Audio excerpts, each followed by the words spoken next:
Hello बच्चों, कैसे हो? आपका स्वागत है त्रिपाण स्टडी सेंटर में। आज जो आपके समक्ष टॉपिक प्रस्तुत हुआ है कई मानने में काफ़ी महत्वपूर्ण है हर एक एग्जाम व्यू से। ठीक है, इसमें हम हर एक बात पे विस्तार पर चर्चा करेंगे और वो सारे जो है पहलू पर विचार करेंगे जो अब तक अछूता था। तो चलिए देखते हैं हमारा आज टॉपिक क्या है। किसी चीज़ को बनाए रखना बहुत ही दुष्कर्म कार्य होता है और किसी चीज़ को ख़त्म करना बहुत ही आसान होता है। कोई चीज़ को बनाने में बहुत समय लग जाता है तो कोई चीज़ को बर्बाद करने में चंद सेकंड लगती हैं। और ये बात वो लोग नहीं जानते हैं जो देश के दुश्मन हैं और वो देश को सदैव बर्बाद करने में ही लगे रहते हैं और उनका उद्देश्य सिर्फ एक ही होता है कि वो अपना मतलब सिर्फ सिद्ध करना चाहते हैं। ये काफ़ी महत्वपूर्ण बात है। अगला टॉपिक जो हमारे समक्ष आया है, भारतीय लोकतंत्र की चुनौतियाँ। देखिए, भारतीय लोकतंत्र की चुनौतियाँ अनेक हैं। भारत में देखा जाए तो ऐसी बहुत सी प्रथाएं हैं, बहुत सी प्रॉब्लम है जो एक चुनौती के रूप में जो है लोकतंत्र को दे रहा है। और लोकतंत्र बनाए रखना बहुत दुष्कर्म कार्य है, क्योंकि आज सच कहने वाले भी और झूठ कहने वाले भी दोनों साथ मिल गए हैं। तो भारत के लिए सबसे बड़ी प्रॉब्लम आ जाती है लोकतंत्र की कैसे बनाएं और लोकतंत्र को कैसे कायम रखें। आपने न्यूज़ों में, अखबारों में ये बात सदैव देखते ही सुनते रहते हो कि हम अपने देश के लोकतंत्र को मजबूत करते हैं, कर रहे हैं और सदैव करते रहेंगे। लेकिन ये लोग ही लोकतंत्र को जो है बिगाड़ रहे होते हैं। और इस सारे टॉपिक में हम इन्हीं बातों पर जो है विस्तार पूर्वक चर्चा करेंगे और जानेंगे कि जहाँ तक ये लोकतंत्र को बर्बाद करने में बड़े बड़े लोगों का हाथ होता है और कुछ गलतियाँ आम व्यक्तियों के भी होता है। और वो आम व्यक्तियों को कौन कौन सी गलतियां हैं जो भारतीय लोकतंत्र की चुनौती दे रहा है, तो इसके विषय में हम विस्तारपूर्वक चर्चा करेंगे। चलिए देखते हैं। कहते हैं स्वतंत्रता प्राप्ति से ही भारत एक जिम्मेदार लोकतंत्र के रूप में कार्य कर रहा है और इसकी अंतर्राष्ट्रीय समुदाय द्वारा सराहना भी की जाती है कि भारत सबसे महत्वपूर्ण है और इसको सभी देशों ने माना भी है कि भारत लोकतंत्र देश है। और इसमें चुनौतियां, स्थिति और सफलतापूर्वक सामना भी किया है। कई क्षेत्रों में हमें बहुत सी चुनौतियों का सामना करना पड़ा है। पंचायतों से लेकर राष्ट्रपति पद तक सब राजनीतिक पदों के लिए स्वतंत्र और निष्पक्ष सर्वाधिक चुनाव होते रहे हैं। देखिए, यहाँ पर बात बहुत इंपॉर्टेंट है। चाहे पंचायत से लेकर राष्ट्रपति तक, यानी छोटे चुनाव से लेकर बड़े चुनाव तक निष्पक्ष चुनाव हुए हैं। लेकिन देखा जाए तो ऐसी बहुत सी खामियाँ इन चुनावों में हुई जो लोकतंत्र को जो है खंडित किया है। एक राजनीतिक दल अथवा राजनीतिक दलों के गठबंधन से दूसरे राजनीतिक दल में राजनीतिक शक्तियों का निर्वाधन, हस्तांतरण राष्ट्रीय एवं राज्य सतह पर अनेक बार हुआ है। कहते हैं भारत में तो गठबंधन की एक होड़ सी पड़ गई है। आज इलेक्शन होता नहीं कि पहले गठबंधन कर लेते हैं, क्योंकि उनका जो है मेन मकसद होता है अपना सत्ता बनाए रखना और सत्ता बनाए रखने के लिए वो हर एक कोशिश करते रहते हैं जो देश कल्याण में भी ना हो वो भी कार्य करते रहते हैं। आप हमारे पड़ोसी देशों पाकिस्तान, म्यांमार, बांग्लादेश में अनेक उदाहरण पाएंगे जहां शक्ति का हस्तांतरण सैनिक विद्रोह के माध्यम से हुआ है। इन देशों में सारी शक्ति जो है समय समय पर सारे सैनिकों के पास चली जाती है, जो कि बहुत बड़ी विडंबना है और बहुत बड़ी चिंता का विषय भी रहता है। विधायक, कार्यपालिका और न्यायपालिका अच्छी तरह से कार्यशील हैं। हमारे देश लोकतांत्रिक है और यहाँ पर विधायक, कार्यपालिका, न्यायपालिका अच्छी तरह से कार्यशील है। संसद एवं राज्य विधानमंडल प्रश्नकाल आदि जैसे साधनों के कार्यपालिका पर जो है भावपूर्ण नियंत्रण रखती है और कुछ महत्वपूर्ण एवं प्रभावशाली अधिनियम जैसे सूचना अधिकार अधिनियम 2005, शिक्षा का अधिकार 2009 एवं अन्य कल्याणकारी तरीकों ने जनता का जो है सशक्तिकरण किया है। इसमें कोई दो राय नहीं है। सारे प्रोग्राम बनाया गया वो जनता के लिए, भलाई के लिए बनाया गया। लेकिन आज इसमें बहुत सी त्रुटियाँ आ गई है और उन त्रुटियों को दूर करना सरकार का प्राथमिकता दायित्व होना चाहिए। कहते हैं शिक्षा का अधिकार। शिक्षा का अधिकार का मतलब होता है हर एक व्यक्ति को अधिकार मिले, शिक्षा का अधिकार। और शिक्षित व्यक्ति किसे कहते हैं? जो कोई भी चीज़ को पढ़ सके, समझ सके, लिख सके, उसे शिक्षित व्यक्ति कहते हैं। लेकिन आज के समय में शिक्षा का अधिकार सिर्फ कागजी बातों में है, लेकिन देखा जाए तो स्कूलों में अनुसरण नहीं कराई जा रही है। बच्चों को आए चाहे ना आए अगले क्लास में स्कूल प्रमोट करना इनका दायित्व बन गई है। कभी ये लोग ने नहीं देखा कि बच्चों की हालत कैसे है। अगर आपको यकीन नहीं होता, आप किसी भी सरकारी स्कूल में चले जाइए, वहाँ पर किसी बच्चों को उठा के कहिए किताब रीड करने के लिए, चाहे कुछ भी आप लिखवाइए, आपको जो है हकीकत सामने आ जाएगा। लेकिन सरकार ने ऐसा कुछ भी नहीं किया। सरकार तो सोचती सारे जिम्मेवारी जो है शिक्षक और शिक्षण अधिकारियों पर छोड़ दिया है। तो वो लोग भी जो है इसी तरह के जो है काम कर रहे हैं, तो शिक्षा का स्तर यहाँ पर ऊँचे नहीं है। और ये बहुत ही दुर्भाग्यपूर्ण बात है। ये बात आपको अच्छे लगे चाहे बुरा, लेकिन ये सत्य है और सत्य से हम कभी मुंह नहीं जो है मोड़ सकते। ये आप भी जानती हो। बच्चे बड़े बड़े क्लास में चले जाते हैं, लेकिन वो अपना व्यू, अपना जो है रिप्रेजेंटेशन करने में सक्षम नहीं हो पाती हैं, जो गलत है। लेकिन देखा जाए तो 2009 शिक्षा अधिकार के अंतर्गत ये बात बताई गई थी कि सभी बच्चों को अनिवार्य शिक्षा दी जाएगी, और शिक्षित व्यक्ति उनको कहते हैं जो पढ़ लिख सके और समझ सके। प्रिंट एवं इलेक्ट्रॉनिक मीडिया को पूरी जो है स्वतंत्रता है और जनमत तैयार एवं प्रभावित करने में मुख्य भूमिका निभाता है। देखिए, प्रिंट एवं इलेक्ट्रॉनिक मीडिया काफ़ी महत्वपूर्ण है आज के समय में। पुराने समय में प्रिंट मीडिया आपको पता ही है, अंग्रेज को जो है कहते हैं पानी पिला दिया। और आज के समय में इलेक्ट्रॉनिक मीडिया काफ़ी विस्तृत है, क्योंकि कोई भी घटना घटती है चंद सेकेंडों में इलेक्ट्रॉनिक मीडिया और प्रिंट मीडिया के रिगार्डिंग हर एक क्षेत्र में जो है वायरल हो जाती है। इसलिए प्रिंट और इलेक्ट्रॉनिक मीडिया को जो है पूरी तरह से जो है स्वतंत्र रखना बहुत ज़रूरी है। लेकिन आपने न्यूज़ में और कई जगह नेताओं की बात सुना होगा कि इतने मीडिया जो है उसके लिए काम कर रहा है, वो मीडिया उसके लिए काम कर रहा है, वो मीडिया उसके लिए काम कर रहा है। तो आखिर सच्चाई क्या है, ये आप भली भांति समझते हो। तो क्योंकि इसमें जो है मीडिया काफ़ी महत्वपूर्ण भूमिका उठाता है, तो जीवन के लगभग सभी पक्षों में लाभकारी परिवर्तन हुए अवश्य हैं और जो है राष्ट्र सामाजिक आर्थिक विकास के मार्ग पर अग्रसर हैं। देखिए, ये अग्रसर शब्द जो है ना बड़ा ही दुखदायक होता है कि सामाजिक आर्थिक विकास मार्ग पर अग्रसर है। पता नहीं ये अग्रसर कब विकसित में कन्वर्ट होगा, यानी हो रहा है कि हो चुका है, इस बात पे अभी जो है पता नहीं है क्या सच है। भारत एक बहुत बड़ा देश है जिसमें भाषा, संस्कृति एवं धर्म की अनेक विविधताएं हैं। स्वतंत्रता के समय भारत आर्थिक रूप से अल्पविकसित देश था और हमारे देश में अनेक क्षेत्रीय विषमताएं एवं व्यापक गरीबी, निरक्षरता, बेरोजगारी, लगभग सभी जन कल्याण साधनों की कमी है। अब देखिए, जो मैं जन कल्याण की बात कर रहा था, यहाँ पर साफ शब्दों में लिखा हुआ है कि अभी भी भारत में गरीबी बरकरार है, निरक्षरता बरकरार है, बेरोजगारी बेकार है, सब बरकरार ही है। यानी देखा जाए तो सरकार की तरफ से जीरो एक्टिवेशन हुई है। अगर ऐसा नहीं होता तो आज देखिए बहुत से बच्चे जो है बेरोजगारी की समस्या से जूझ रहे हैं। आज भी आपको गरीब लोग दिख जाएंगे और आज भी अनपढ़ता आपको नज़र आ जाएगी। आज बच्चे 10वीं 11वीं 12वीं हर क्लास कर लेते हैं, लेकिन उनके पास वो क्षमता नहीं होती जो बच्चों में होना चाहिए क्लास के अंतर्गत। तो ये बहुत बड़ी दुर्भाग्यपूर्ण है।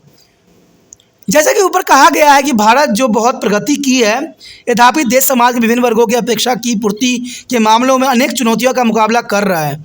भारत देखा जाए तो अपेक्षाओं शब्द जो है बहुत ही खतरनाक है।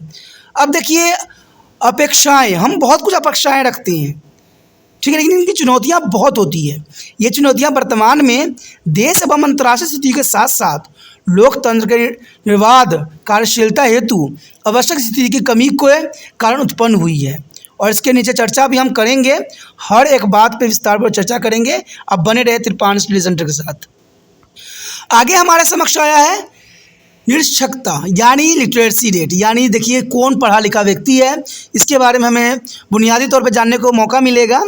स्वतंत्रता प्राप्ति से भारत में लोकतंत्र के सफल कार्यशीलता हेतु व्यक्तियों में लोगों को फैली निरक्षरता गंभीर चिंता की बात थी, क्योंकि लोग निरक्षर थे, उनको पढ़ना लिखना नहीं आता था, जो जैसा कहता था वो ऐसा ही कार्य करते थे और यह सभी एक मुख्य चुनौती बनी हुई थी।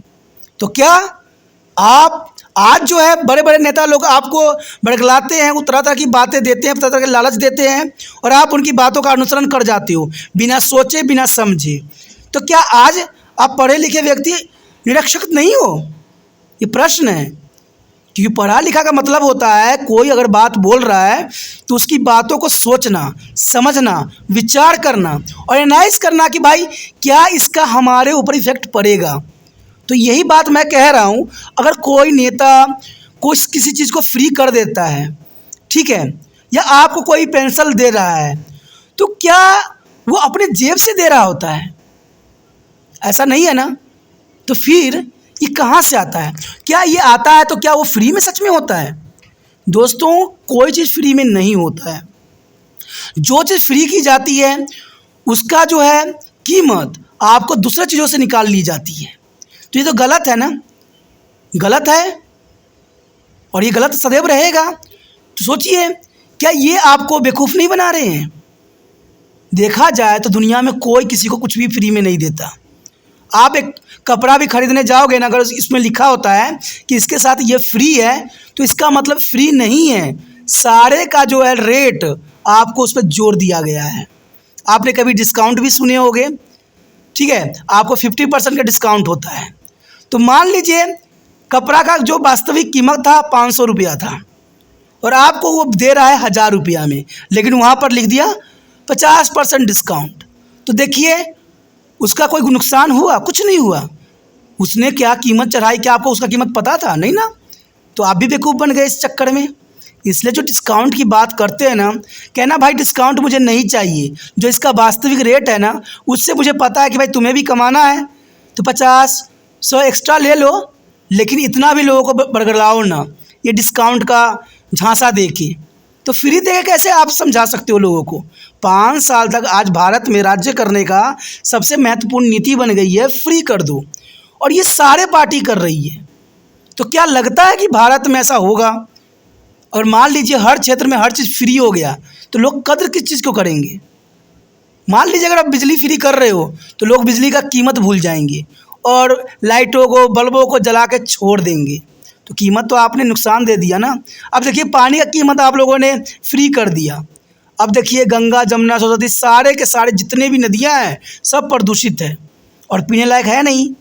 अगर इन चीज़ों को अगर हम संरक्षण करते और ये हमें कॉस्टली मिलते, तो किसी का हिम्मत नहीं था कि इसको गंदगी फैला दे। और ये मैं जानता हूँ कि इसमें सरकार का कोई दोष नहीं होता, होता है आम व्यक्तियों के, आम इंसानों को, जो उनके लालचों में, उनकी बातों में आ जाते हैं। और ये सब क्यों हो रहा है? निरक्षरता के कारण। क्योंकि व्यक्ति, आप देखिए, कोई भी IPS IAS जो भी बड़े बड़े मंत्री बनते, जो भी पढ़े लिखे अच्छे खासे बनते हैं, वो सारी बातें पढ़ के आगे निकलते हैं, लेकिन बाद में जब वो कोई पोस्ट ग्रहण कर लेते हैं तो सारी बातों को भूल जाते हैं। और उनको पता होता है कि रहना हमने इसी क्षेत्र में है, रहना इन्हीं लोगों के साथ है, अगर इनसे हम बैर करेंगे तो हमारी जो है कुछ भी नहीं बनेगी। तो इसलिए वो लोग भी बैर करना उनसे छोड़ देता है। नहीं तो क्या आपको लगता है जो व्यक्ति इन सारे किताबों को, सारी बातों का अध्ययन करके आगे बढ़ रहे हों, क्या वो चुप बैठ सकते हैं जब उनको पद मिलता है? तो संभव ही नहीं है। मैं तो विश्वास ही नहीं कर सकता कि व्यक्ति कोई छोड़ सकता है, और कुछ अच्छा करना चाहता भी है तो उसके आड़े जो है बुरे लोग आ जाते हैं। तो ये सारे कहते शिक्षा का स्तर गिरने के कारण हुआ है। आज लोग पढ़ लिख लेते हैं, लेकिन फिर वही बात पे आ जाते हैं जहाँ से उन्होंने शुरुआत किया था। आज मैंने कहा ना कि बच्चे पढ़ते हैं, लेकिन वो पढ़ाई नहीं है जो होना चाहिए। शिक्षा का स्तर जो होना चाहिए वो नहीं है। आज देखिएगा कि CBSE ने जो है सिलेबस को इतना घटा दिया है। अब बच्चे की किताब जो पहले थोड़ा मोटी थी, अब बिल्कुल पतली पतली हो गई है। तो क्या इसका हम क्या अर्थ लगाएं? क्या बच्चे की जो नॉलेज है वो घट गया है? क्या बच्चे का दिमाग सॉफ्ट हो गया है? तो सोचिए एवं विचार कीजिए। आगे यही बात के ऊपर जो है विस्तार पर बताने की कोशिश किया गया है कि देखा जाए तो यहाँ पर लोकतंत्र के सफल, कार्यशील एवं देश के सामाजिक आर्थिक विकास के लिए दोनों ही नागरिकों का शिक्षा स्तर महत्वपूर्ण है। शायद इससे भी अधिक यह कि मानवीय गरिमा हेतु एक अनिवार्य शर्त है, क्योंकि शिक्षा रहेगी तभी लोग समझदार होंगे और तभी जो है उनका जीवन भी सुचारू रूप से चलेगा। लेकिन भारत स्वतंत्रता प्राप्त के समय औपचारिक साक्षरता दर स्तर निराशाजनक था और 1951 में साक्षरता दर पुरुषों में 18.33% था और महिलाओं में 8.9% थी। अब मैं ये बात यहाँ उठा रहा हूँ कि उस समय राजनीतिक नेताओं ने इन असाक्षर व्यक्तियों को देश की जागरूकता के बारे में बताया, तो उन्होंने जो है क्रांति की। क्योंकि मैं जानता हूँ कि सिर्फ एक व्यक्ति से क्रांति नहीं हुई होगी, उस समय हर एक व्यक्ति ने महत्वपूर्ण योगदान दिया।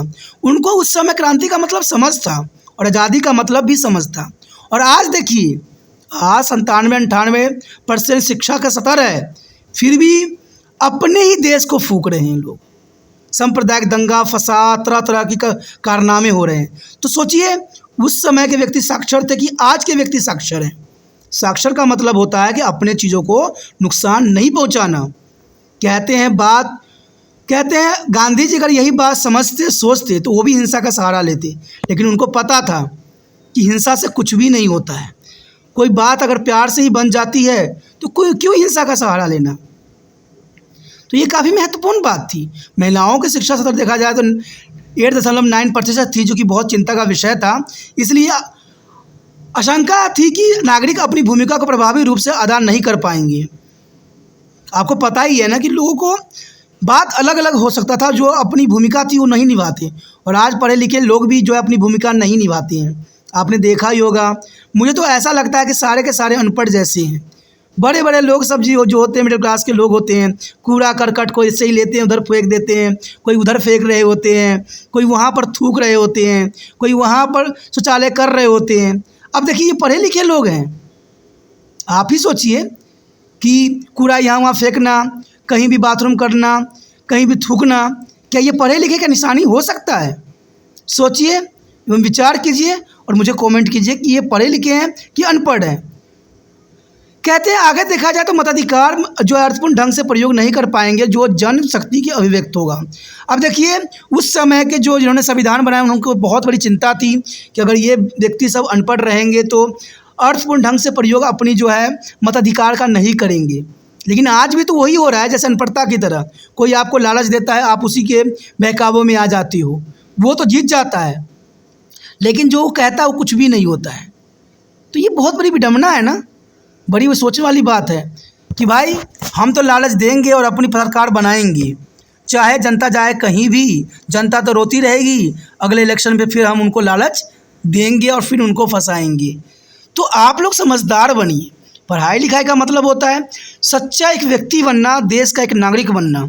जो कहते हैं, आप किसी भी मंत्री से पूछना कि आप जो फ्री कर रहे हो क्या ये फ्री में था, क्या इसमें कोई मजदूर लगा हुआ नहीं है, कर्मचारी नहीं है, क्या जो चीज़ फ्री में उन्होंने हमारे समय समक्ष बांट रहे हैं क्या वो कर्मचारी उसमें लगे हुए नहीं होते, क्या उनके बाल बच्चे नहीं होते, क्या वो फ्री में आपको काम करके देती हैं? तो वो जवाब देंगे हम सरकारी पैसे से देते हैं।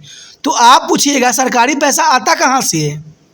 क्या आप कमाने जाते हो, क्या आप पत्थर तोड़ते हो? तो वो जवाब देंगे आपके टैक्स लगा के लेती हैं।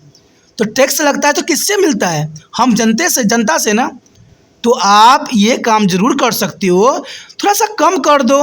कुछ खामियां हैं, कुछ मीटर ख़राब है, कुछ ये सब चीज़ें हैं, उनको ठीक करवाइए जिससे उनको एक्स्ट्रा जो है भुगतान करना ना पड़े। तो ये देश हित में हुआ बात। और ये फ्री कर देना, लालच देना, ठीक है, लोगों को पेंशन देना, रोजगारी भत्ता देना, रोजगार की जगह रोजगारी भत्ता देती। बताओ, रोजगार दोगे तो व्यक्ति कुछ काम भी करेगा, देश के लिए कुछ करेगा भी, और रोजगारी भत्ता देके क्या करोगे? लेबर कार्ड बनवा के क्या करना चाहती हो? कहते हैं दवाई में भी सरकार जो है बहुत से फ्री दे रही है। आयुष्मान कार्ड के रिगार्डिंग जो है इलाज फ्री है। अरे भाई, इलाज के पहले तो रेट कम कर लीजिए। व्यक्ति खुद ही सक्षम है हर कार्य करने के लिए, कि कोई सरकार के भरोसे कोई बच्चे को जन्म नहीं देती है, अपने बलबूते पे देती है।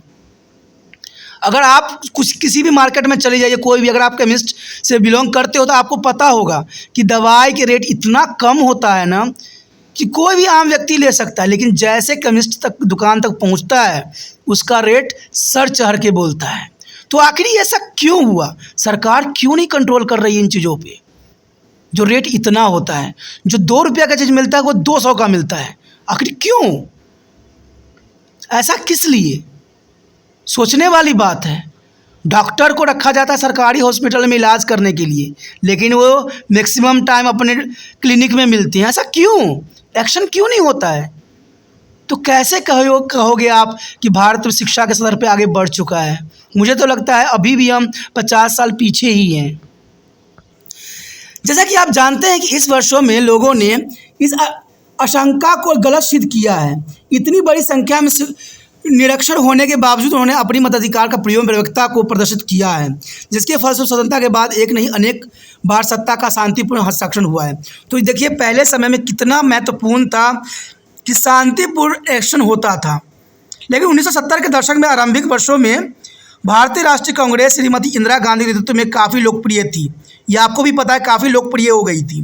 परंतु 1977 के आम चुनाव में भारत के लोगों ने उनके आपातकाल के दौरान सत्ता के दुरुपयोग के कारण नकार दिया था। देखिए, पहले के लोग कितने समझदार थे कि उनको जब श्रीमती इंदिरा गांधी जब अच्छे कार्य कर रही थी तो वो लोकप्रिय थे 1970 के दौरान। लेकिन जब उन्होंने जो है इमरजेंसी लगाई, आपातकालीन लगाई, तो लोगों ने भी समझा कि ये गलत था और गलत लोगों का साथ देना सही नहीं है। तो लोगों ने जो है बिल्कुल ही नकार दिया उनको और उनको हरा दिया। यानी उस समय के लोग समझदार थे कि आज के समय के लोग समझदार हैं। उस समय के लोग जानते थे कि आपातकालीन लगाने का मतलब होता है आम जनता के पेट पे लाठी मारना। और आज देखिए, आज वही सारे लोग गलतियां कर रहे हैं, सारे राजनीतिक लोग गलती कर रहे हैं, फिर भी हम उनको जिता रहे हैं लालच के आड़ में। आपने बचपन में पढ़ा था कि लालच बुरी बला है, लालच मत करो, और बच्चों को भी शिक्षा देती हो। लेकिन जब इलेक्शन में वोट देने जाते हो तो सारी बात अलग कर देते हो। भाई बिजली हमें फ्री मिलने वाला है, पानी हमें फ्री मिलने वाला है, बस हमें फ्री मिलने वाला है, और जाके वोट दबा देते हो। वो बंदा जीत जाता है अपना, फिर अगले इलेक्शन की तैयारी करने लग जाता है और आपको देखने तक भी नहीं आता। आपके सड़कें ख़राब है, आपका रोड ख़राब है, तो आपके क्षेत्र का जो है गंदगी फैली हुई, तो कोई किसी को प्रभाव नहीं पड़ता। बाद में पता है क्या बताएंगे, ये तो म्यूनसिपलिटी कॉरपोरेशन का है काम, जिसमें हमारा सरकार ही नहीं है। इनका तो यही तकिया कलाम बात होती है कि उस क्षेत्र में कोई और नेता है बैठा पड़ा है, उनसे कहिए, हमारा तो सरकार ही नहीं है, हम तो भाई जीते थे सिर्फ। तो हो गया ना वही बात। इसलिए सोच विचार के कार्य कीजिए, क्योंकि आज आधुनिक युग है, सोचने वाला युग है, समझने वाला समय है। पहले के लोग उससे भी काफ़ी तेज थे। केंद्र में पहली बार देखा गया कि गैर कांग्रेस सरकार की जनता पार्टी के रूप में अवसर प्रदान किया। तो जनता उस समय की बहुत समझदार थी। जब कांग्रेस ने उनके साथ गलत किया तो गैर कांग्रेस सरकार जनता पार्टी के रूप में जो है मौका मिला और जनता पार्टी की सरकार बनी। इसके पश्चात केंद्र और राज्य दोनों में जो है प्राय नियमित सरकारें बदलती रही। तो ये काफ़ी महत्वपूर्ण था, उस समय के लोग काफ़ी समझदार थे। अब देखिए, यहाँ पर जो आपके चित्र जो दिख रहा है बहुत काफ़ी महत्वपूर्ण है। यहाँ पर पुराने समय में शिक्षा का स्तर कितना महत्वपूर्ण थी। बच्चे बैठ के ज्ञान का जो है अनुसरण करते थे, लेकिन आज जो है बिल्डिंग बन चुकी है, फिर भी जो है वो ज्ञान नहीं है जो इस समय के जो कहते हैं सिंपली जो है पैरों के नीचे शिक्षा दी जा रही थी। आखिर लोग क्यों नहीं समझ पा रहे हैं कि जब उनको अपॉर्चुनिटी इतनी मिली है तो शिक्षा का स्तर को जो है ऊंचा किया जाए। आपको पता है हर स्कूल में स्मार्ट बोर्ड, हर तरह की चीज़ें दी गई है, लेकिन फिर भी जो है शिक्षा का स्तर नीचा गिरता जा रहा है। तो ये बहुत दुखदायक परिस्थिति है। मैं इसलिए कहता रहता हूँ कि आस पास आप कहीं भी देखिएगा तो सिर्फ इसी बात का जो है रिप्रेजेंट होता है कि ये व्यक्ति शिक्षित नहीं है, क्योंकि वो ऐसा ही कार्य कुछ कर रहा होता है। साक्षरता नागरिक को न केवल चुनाव में भाग लेने एवं अपने मताधिकार के प्रभावी तरीके से प्रयोग करने हेतु आवश्यक है, बल्कि इसके और भी महत्वपूर्ण आयाम हैं। नागरिकों को देश के विभिन्न मुद्दे, समस्या, मांगे एवं हितों के प्रति जागरूक बनाती है और यह उन्हें सभी स्वतंत्रता एवं समानता के मूल्य सिद्धांतों को बोध कराती है। क्योंकि कहते हैं शिक्षित व्यक्ति ही ये सब बात को समझ सकते हैं, क्योंकि शिक्षित व्यक्ति ही समझदार होते हैं, उनके पास सारे समझ होती है। लेकिन आज के समय में देखा जाए तो शिक्षित व्यक्ति भी जो है वो लोगों की बातों में बहुत जल्दी आ जाती हैं और अपने विचारों से जो है अवगत नहीं होते, अपने सोच विचार नहीं लगाते हैं एवं सुनिश्चित भी करते हैं कि उनके द्वारा चुने गए प्रतिनिधि समाज के सही हितों का प्रतिनिधित्व करें। अंतर सार्वभौमिक साक्षरता भारतीय लोकतंत्र के सफल कार्यशीलता की आवश्यक है। और देखा जाए तो सन 2011 की जनगणना के अनुसार यद्यपि साक्षरता दर जो था 74% तक बढ़ गई और ये सरकार की सबसे महत्वपूर्ण नीति थी। इस नीति के अंतर्गत जो है 8वीं क्लास तक बच्चों को पास करने का इन्होंने प्रावधान बनाया कि सभी बच्चों को जो है चाहे पढ़े चाहे न पढ़े उसको 8वीं कक्षा तक पास कर दीजिए, चाहे उनको लिखने आए चाहे न आए। इसके कारण क्या हुआ, 2011 तक शिक्षा का स्तर 74% पड़ गया, क्योंकि आपको देखिए जो भी बच्चा 8वीं पास होता है वो साक्षर जरूर कहलाएगा। तो भारत में बहुत लेकिन अच्छे कदम भी उठाए गए, जैसे कि बच्चों के लिए खाने की व्यवस्था करना, कपड़ों की व्यवस्था करना, पैसे सरकार भेजती है। तो ये सब करने के बाद जो है यहाँ पर शिक्षा का स्तर 74% हो गया। लेकिन सरकार ने कभी इस बात के ऊपर कभी ध्यान नहीं दिया कि जहाँ पर हम जो है लोगों को लालच दे रहे हैं वहीं पर लोगों को समझाएं कि बच्चे शिक्षित होंगे तो आपका भविष्य जो है शिक्षित होगा, आपका भविष्य सुरक्षित होगा। तो उन्होंने लालच दिया और लालच में क्या हुआ, माता पिता ने बच्चों को स्कूल भेजा, लेकिन टीचरों ने क्या किया, उनको पढ़ाया नहीं। एक भाषण में भी किसी बच्चे ने मंत्री जी से पूछ लिया कि टीचर मोबाइल लेके क्यों जाते हैं, तो मंत्री जी सिर्फ हंस के रह गए, क्योंकि आपको पता है कि जब शिक्षा जब आप दे रहे हो तो मोबाइल का तो कोई अर्थ ही नहीं बनता वहाँ पर। हाँ, कोई काम करवा रहे हो, कुछ दे रहे हो तो काफ़ी महत्वपूर्ण है, लेकिन आजकल देखा जाए तो क्लास में पढ़ाई कम और मोबाइलों से अधिक भेजते हैं काम। ये कैसे साक्षरता दर जो बढ़ेगी? अगर देखा जाए तो महिला साक्षरता दर अभी भी जो है 65.46% सीमित है, लेकिन अब अगर 2021, 22, 23 तक गणना किया जाए तो मुझे लगता है कि काफ़ी शिक्षा स्तर बढ़ गया होगा, क्योंकि आपको पता ही है कि 8वीं क्लास तक तो सब बच्चे पास ही हो जाते हैं, तो इसका मतलब जो है शिक्षा स्तर ऊपर बढ़ जाएगा। लेकिन मैं कहता हूँ बच्चों को पास करने से नहीं होगा, उनका जो है नॉलेज को बढ़ाया जाए, उनको लिखने पढ़ने समझ की बात को बढ़ाया जाए। और मुझे तो कहीं हद तक ये भी लगता है कि सरकार की भी एक नीति है कि जो व्यक्ति समझदार नहीं होंगे, उनको समझ नहीं होगा, तो वो व्यक्ति बहुत ही आसानी से इनके इलेक्शन के झांसे में आ जाएंगे और उनको वोट देंगे। चलिए, जो भी बात है ये आप खुद ही समझदार हो, इसका कारण क्या है मुझे नहीं पता है। इसका तो पता यह है कि देश की 1/4 जनसंख्या अभी तक निरक्षर है, जबकि महिलाओं में 3 से 1 महिला साक्षर है, 3 में से 1 महिला सिर्फ साक्षर है। यदि बच्चों को बुनियादी शिक्षा मिले तो निरक्षरता की समस्या रुक सकती है। देखिए, बुनियादी शिक्षा का मतलब होता है स्टार्टिंग शिक्षा, जहाँ कहते हैं आप नर्सरी, ठीक है, नर्सरी हो गया, LKG हो गया, UKG हो गया, बच्चों की तो मेन एजुकेशन शुरुआत यहीं पे होती है, ठीक है। पहली दूसरी में तो बच्चों काफ़ी समझदार बन जाते हैं, तो देखा जाए तो 5वीं तक बच्चे को जो है मेन विकास होता है शिक्षा का। तो सरकार को जो है शिक्षा का स्तर जो है सरकारी स्कूल में भी ऊंचा करना पड़ेगा, जो बच्चे पढ़ते हैं उनको पढ़ाना पड़ेगा, टीचरों पर भी सख्ती बरतनी पड़ेगी, तब जाके भारत में शिक्षा का स्तर ऊंचा हो सकता है। हाल ही में शिक्षा के अधिकारों को मौलिक अधिकार बना दिया गया। हमें आशा है कि इससे बच्चे की जो सार्वभौमिक शिक्षा में सहायता मिलेगी। जिस प्रकार हमारा नेचर जो है विभिन्नताओं से भरा हुआ है, कहीं ठंड है तो कहीं गर्मी है, तो कहीं बरसात है तो कहीं कुछ है। कहते हमारे देश में विभिन्नता होना एक गौरव का विषय है, और देखा जाए जहाँ प्राकृतिक में इतनी विभिन्नताएँ हैं और विषमताएँ हैं, वहीं देखा जाए तो हमारे जीवन में भी बहुत विभिन्नताएँ हैं।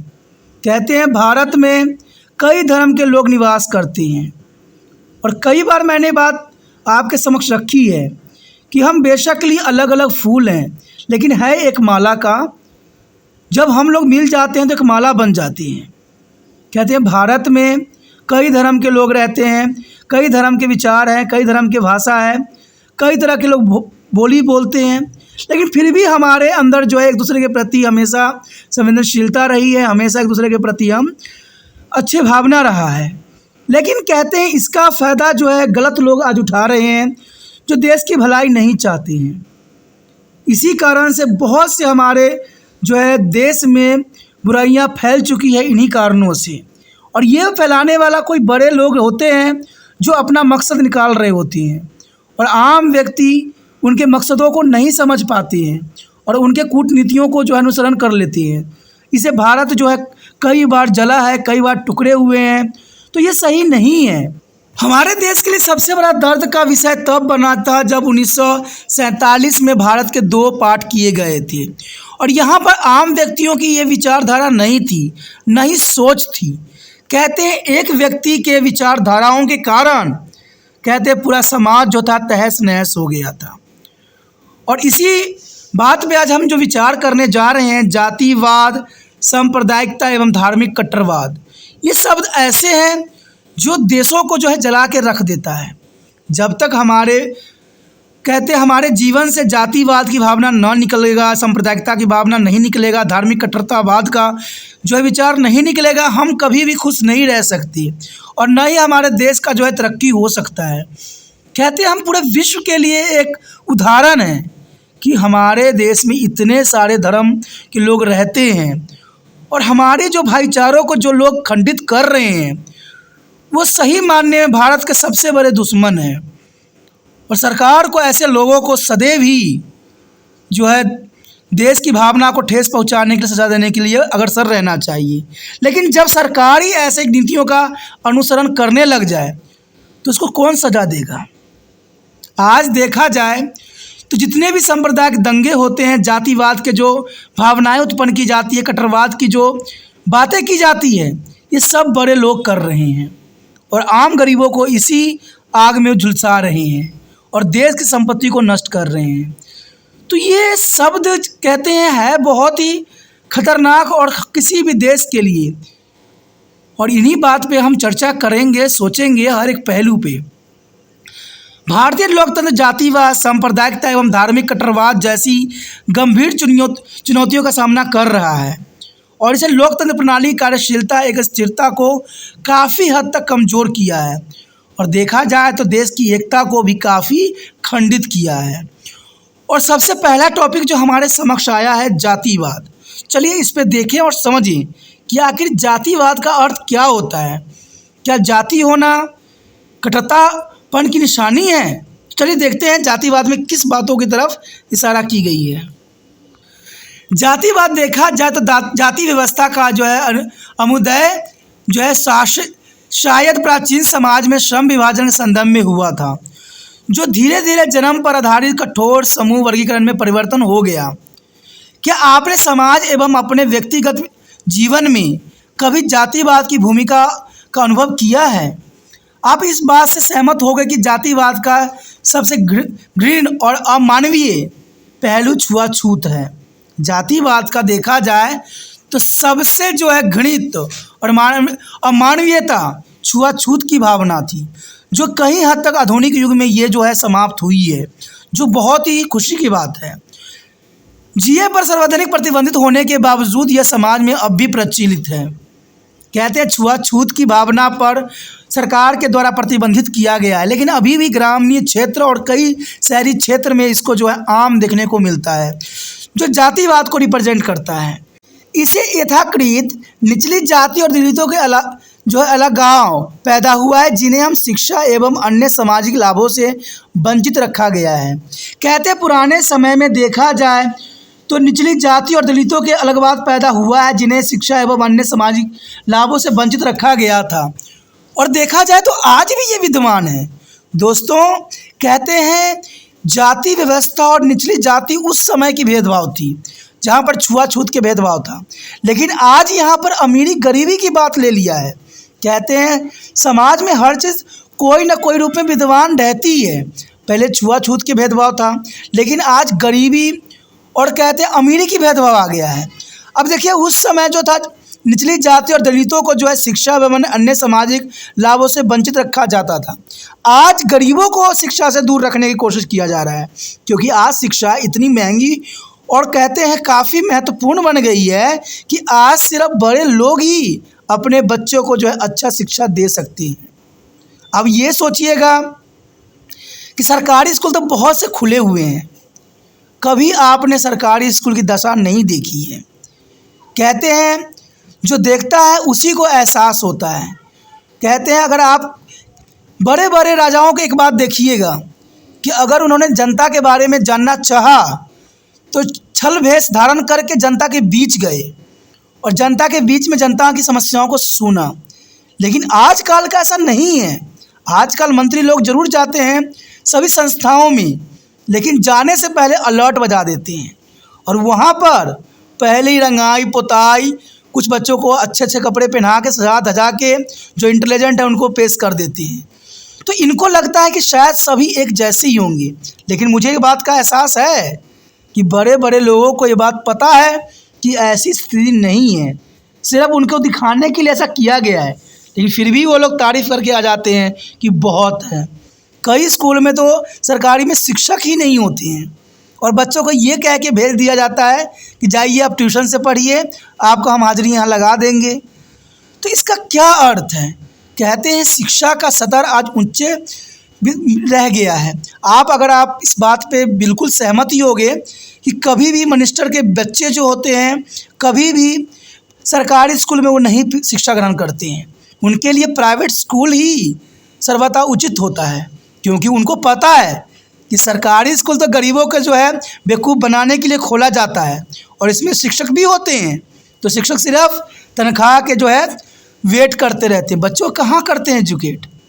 अगर नहीं आपको ये बात समझ में आ रहा है तो आप जाकर किसी सरकारी स्कूल में किसी बच्चों से पूछिए, लेकिन एक आम व्यक्ति बन के, अगर आम व्यक्ति बन के नहीं जाइएगा, अगर स्पेशल बन के जाइएगा तो जर्नल सी बात है बच्चे भी डर जाएंगे कि इनको मैं क्यों सच्चाई बताऊं। कुछ बता दूंगा तो स्कूल वाले इनको जो है डंडा मार मार के जो है बाहर निकाल देंगे। इसलिए तो कोई आवाज़ उठाना नहीं चाहता आज के समय में, क्योंकि कहते सब जगह यही सिस्टम है जिनके कारण आज सच जो है किसी के सामने आ नहीं रहा। सबको सच्चाई पता है, सब सभी बातों को जानते हैं, लेकिन कोई अनुसरण नहीं करता है, सिर्फ दिखावा कर रहे होते हैं। दलित जातियों का एक किस्म का दासोचित श्रम और सब जो है समाज में सबसे कठिन शारीरिक कार्य करना पड़ता है। जो दलित है, जो गरीब हैं, उनको जो है शारीरिक परिश्रम करना पड़ता है, बहुत ही कठिन परिश्रम करना पड़ता है। 2 वक्त की रोटी उनको इकट्ठा करना पड़ता है, और ये अच्छी बात है, कोई बुराई नहीं है। कहते हैं मेहनत करना कोई गलत नहीं है, गलत काम करना गलत है। इसलिए गरीब जो है हमेशा शारीरिक मेहनत करते हैं, कठिन परिश्रम करते हैं और अपने बच्चों को जो है 2 वक्त की रोटी खिलाते हैं। लेकिन देखा जाए तो जातिवाद की भेदभाव कौन पैदा करते हैं? अब सोचिए, अगर आम व्यक्ति जब खाने में शारीरिक परिश्रम में लगे रहते हैं तो जातिवाद को उत्पन्न कर लेने के लिए किसके पास समय है? किसके पास समय है? जो घर से निकलते हैं डायरेक्ट ऑफिस में बैठते हैं और मोबाइल पर नेट से रिसर्च करते रहते हैं। कौन हो सकता है ऐसा बंदा जो बेल्ला है, जिनके पास काम ही नहीं है? कहते हैं अपने क्षेत्र को कभी देखा भी उन्होंने ढंग से नहीं, आए दिन क्षेत्रों में प्रॉब्लम बनी रहती है। तो ये बहुत ही दुखदायक परिस्थिति है जातिवाद के अंतर्गत। लोकतांत्रिक राजनीतिक प्रक्रिया में भी जातिवाद की नकारात्मक भूमिका रही है। वास्तव में जातिवाद जो है सक्रिय राजनीतिक लाभ के लिए शोषण की राजनीति के रूप में बदनाम है। तो देखा जाए यहाँ पर जो है राजनीतिक को ही नकारात्मक भूमिका रही है। देखिए, इसमें भी साफ बात बोला गया है कि लोकतांत्रिक राजनीतिक प्रक्रिया में भी जातिवाद की नकारात्मक भूमिका रही है। यानी सारा जातिवाद का जो उत्पत्ति और मेन कारण है वो है राजनीति। सारे का रीजन्स राजनीति की बनती है।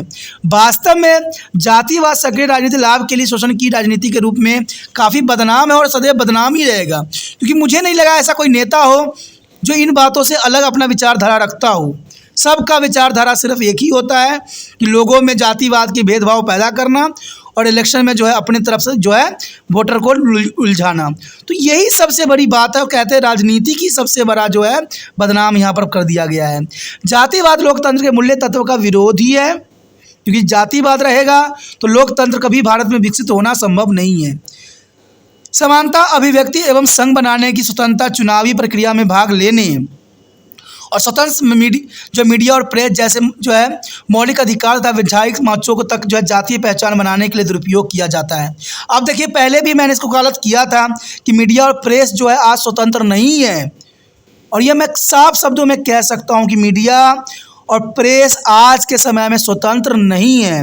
इन सभी का जातिवाद में जो है दुरुपयोग किया जा रहा है राजनीतिक के अंतर्गत, और सभी को जो है इसका पुण्य लाभ होगा। अच्छा, एक ही बात बताइए मुझे, कोई अगर मंत्री किसी एक खास न्यूज़ चैनल के उद्घाटन पे जाए या सालगिरह पे जाए, सिर्फ एक खास, तो इसका क्या मतलब हुआ कि उस चैनल से उसको लाभ मिल रहा है? और देश के माननीय लोग सब ऐसे हों जो काफ़ी फेमस हो, काफ़ी प्रचलित हो, मंत्री हों, अगर ऐसा करे तो आपको क्या लगेगा? ये आपको लगेगा ना कि ये सिर्फ उसी चैनल को ये काफ़ी सराहना दे रहे हैं जो इनको काफ़ी पसंद आ रहा है, और बाकी चैनल पे तो इन लोग अपना कहते हैं पाँव भी नहीं रखते हैं। तो क्या हुआ इसका अर्थ? इसका मतलब हुआ कि वो मीडिया प्रेस उनके लिए जो है अच्छे से अच्छी बातें लिखती है लोगों के समक्ष, जो उनको पॉजिटिव पेश करती है, उनको नेगेटिव को जो है हमेशा दूर करती है। क्योंकि आज के समय मीडिया ही ऐसा एक लक्ष्य है, एक साधन है जो आप देख सकते हो कि यहाँ पर जो है सरकार बनाने के लिए पर्याप्त होता है। कहते हैं आज मीडिया का उपयोग सभी लोग बहुत ही धनाधुर कर रहे हैं। इलेक्शन में देखिए, कोई भी साइट खोलिए आपको पहले इलेक्शन का ही प्रचार देखने को मिलेगा, और ये जर्नल सी बात है। तो समझिए ये ऐसा क्यों हो रहा है। तो इसका मतलब यही हुआ कि मीडिया प्रेस आज स्वतंत्र नहीं है, और इसका दुरुपयोग जो है हर एक राजनीतिक नेता बेखूबी कर रहा है, चाहे आप माने चाहे न माने। जातिवाद सामाजिक आर्थिक असमानता को कायम रखने में भी योगदान देता रहा है। जातिवाद सामाजिक आर्थिक असमानता सदैव पैदा करती जा रही है, और ये सच है कि भारत जो है अनादिकाल से ही जो है गैर बराबरी समाज रहा है, आदिकाल से ही ऐसा रहा है। हम कभी सुधर नहीं रहे हैं। अगर हम सुधर जाते, हम सबको एक जैसा मानते, सबको एक लेके चलते, तो शायद हम इतनी तरह के दुख दर्दों से नहीं गुजरते। अनुसूचित जातियाँ, अनुसूचित जनजातियाँ एवं पिछड़ी जातियाँ वर्षों से सामाजिक आर्थिक लाभ से वंचित रही है, लेकिन आज के समय में इस बात को नकारा जा सकता है कि आज अनुसूचित जातियाँ, अनुसूचित जनजातियाँ, पिछड़ी जातियाँ काफ़ी आगे आ चुकी है। बहुत ही इनको जो सम्मान जो है समाज में मिल गया है। तो ये काफ़ी महत्वपूर्ण बात है कि आज सभी को जो है मौका मिला है। पूरा कहते हैं जिसके पास जैसा टैलेंट होता है उसको वैसा ही पद मिलता है। तो आज हम आधुनिक युग में हैं, तो हम जातिवाद को क्यों नहीं त्याग देती। कहते हैं पुराने समय में उनके साथ दुराचार होता था तो उस समय करते थे तो अच्छा है, लेकिन आज के समय तो बिल्कुल ही जो है समाज चेंज हो गया है। तो जातिवाद का यहाँ पर कोई अर्थ नहीं होना चाहिए। हमारे समाज में बहुत असमानताएं हैं जो भारतीय लोकतंत्र के लिए एक गंभीर चुनौती बनी हुई है। यानी समाज में देखा जाए तो बहुत से असमानताएं हैं जो भारतीय लोकतंत्र के लिए गंभीर चुनौती और बहुत ही जो है कहते हैं बहुत ही नुकसानदायक बन सकता है समाज में, अगर अभी भी नहीं इसका सुधार किया गया तो। जाति और राजनीति का जो है घालमेल बहुत ही चिंताजनक है, जिसके परिणाम स्वरूप जाति का राजनीतिकरण और राजनीति का जो है जातिकरण हो रहा है। तो देखिए ये साफ शब्दों में यहाँ पर बताया गया है कि जाति और राजनीति का घालमेल बहुत ही चिंताजनक है आज के समय में, जिसके परिणाम स्वरूप जाति का राजनीतिकरण और राजनीति का जातिकरण हो रहा है, जो वर्तमान भारतीय राजनीति में लोकतंत्र के लिए गंभीर चुनौती बनती जा रही है। और इसको जो है सबसे अधिक मीडिया ही रिप्रेजेंट करती है। मैं जब टीवी या कभी न्यूज़ में पढ़ता हूँ तो ये बात देख के बहुत चिंता में पड़ जाता हूँ कि न्यूज़ वाले भी यही कह रहे होते हैं कि ये वो अनुसूचित जनजाति का है, वो गुज्जर का है, वो यादव वोटर है। आखिर आप जातियों को क्यों बांट रहे हो? आप बोलो ये भारत के नागरिक हैं और इस क्षेत्र में जो है ये लोग काफ़ी समझदार हैं और ये अपने जो है सोच समझ के वोट देते हैं अपने लोगों को। आप जातियों के रिगार्डिंग वोटिंग क्यों कर रहे हो? आप देखते होंगे ये सारी बातें मीडिया स्वयं बोलती है और मीडिया में मुझे लगता है किस बात की जो है इनके इतना गरूर हैं कि ये लोग ऐसे वर्डिंग बोल रहे होती हैं। क्या इस पे कोई भी जो रोक लगाने वाला नहीं है? तो देखा जाए तो ये लोकतंत्र के लिए बहुत गंभीर चुनौती खड़ी कर रही है मीडिया, जबकि कहते हैं आम व्यक्तियों की आवाज़ होती है, ठीक है, जनता की आवाज़ जो होती है मीडिया होती है, प्रेस होती है। जब मीडिया और प्रेस ही बड़े बड़े लोगों की वकालत करने लग जाए तो आम गरीब बंदे कहाँ जाएंगे? वो तो सिर्फ आम ही बन के रह जाएंगे। उदारवाद और वैश्वीकरण के युग के बावजूद जातीय चेतना समाप्त नहीं हुई है। देखिए हम जो है उदारवादी नीतियों को अनुसरण कर रहे हैं, वैश्वीकरण के युग में के बावजूद भी यह जाति चेतना समाप्त नहीं हो रही है और इसका वोट बैंक की राजनीति के रूप में खूब प्रयोग किया जा रहा है। जैसे मैंने अभी बताया आपको, जातियों का जो है सांप्रदायिक जातियों का जो पूरी प्रभाव है आज के समय में वोट बैंक के लिए किया जा रहा है और बड़े बड़े नेता इसका जो अनुसरण कर रहे हैं, क्योंकि उनको तो भाई कुछ भी हो उनको राजनीति में बने रहना है। इसलिए आज के समय में देखा जाए तो वोट बैंक के लिए जो है राजनीति के रूप में बहुत प्रयोग किया जा रहा है और ये सब गलत है और ना जाने यह गलती कब सुधरेगी इसका अंदाज़ा लगाना संभव नहीं है। उसके पश्चात हमारे समक्ष आता है सांप्रदायिकता। देखिए सांप्रदायिकता एक ऐसी आग है जिसमें हमारा देश सदैव ही जलती रहती है, कभी कुछ राज्य में, कभी कुछ राज्य में, कभी कुछ लिए, कभी कुछ लिए, यानी सदैव ही सांप्रदायिक दंगे फसाद से जो है हमारा देश जो है चलता ही रहता है। भारत में सांप्रदायिकता एक जो है धार्मिक कट्टरवाद के खतरनाक एवं भयावह रूप ले लिया है और ये हमारे बहुधर्मी समाज में हमारे सहअस्तित्व के ढांचे में भंग कर रहे हैं। अब सांप्रदायिकता की जो आग है वो बड़े बड़े नेता लगाते हैं। आपने बड़े बड़े जो है सम्मानित नेता के मुंह से ये आवाज़ सुने होंगे कि हम हिंदुत्व राष्ट्र बनाएंगे, उनको जो है माफ़ी मांगना चाहिए, ये फलाना टिमका, तरह तरह की बात ये बड़े बड़े जो है आदरणीय लोग ले रहे हैं। तो सांप्रदायिकता दंगा फसाद क्यों नहीं होगा भारत में, जब बड़े लोग ही जो समझदार हैं, जो बड़े पोस्ट पे हैं, जो हम लोगों को प्रतिनिधित्व बने हुए हैं, अगर वही ऐसी बातें करने लग जाए तो जर्नल सी बात है सांप्रदायिकता की आग लगेगी ही लगेगी और सदैव लगेगी। कहते हैं जब तक इंसान की सोच विचार नहीं बदलेंगे तब तक सांप्रदायिकता, दंगा फसाद में कहते हैं हमारे भारत को हमेशा जो है नुकसान पहुंचता ही रहेगा। ये बहुत दुखदायक परिस्थिति है। कहते हैं किसी भी लोगों को सोच समझ के जो है यहाँ पर भाषण देने की आवश्यकता है, क्योंकि हमारे देश में कई धर्म के लोग रहते हैं और सबका विचारधारा है एक रहना, सबका विचारधारा है मिलजुल के रहना। और भारत में अगर देखा जाए तो कॉन्स्टिट्यूशन में भी ये बातों को जो है बहुत ही खूब जोर जो है प्रचार किया गया है। सांप्रदायिकता भारत की राष्ट्रीय पहचान का निरादर करती है, क्योंकि जो भारत का पहचान है पूरे विश्व में उसका जो है खंडन करती है बिल्कुल ही, और पंथ निरपेक्ष संस्कृति के विकास के मार्ग में बड़ी बाधक है।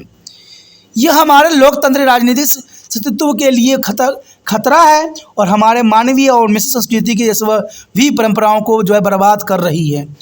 हम पूरे विश्व में अनेकताओं में एकता के लिए जाने जाते हैं कि हम अनेकता होते हुए भी हमारे में अंदर एकता है, लेकिन सांप्रदायिक की बात जो ये बड़े बड़े लोग कर रहे हैं वो देश को जला रहे हैं और पूरे विश्व में हमारा जो है छवि खराब कर रहे हैं।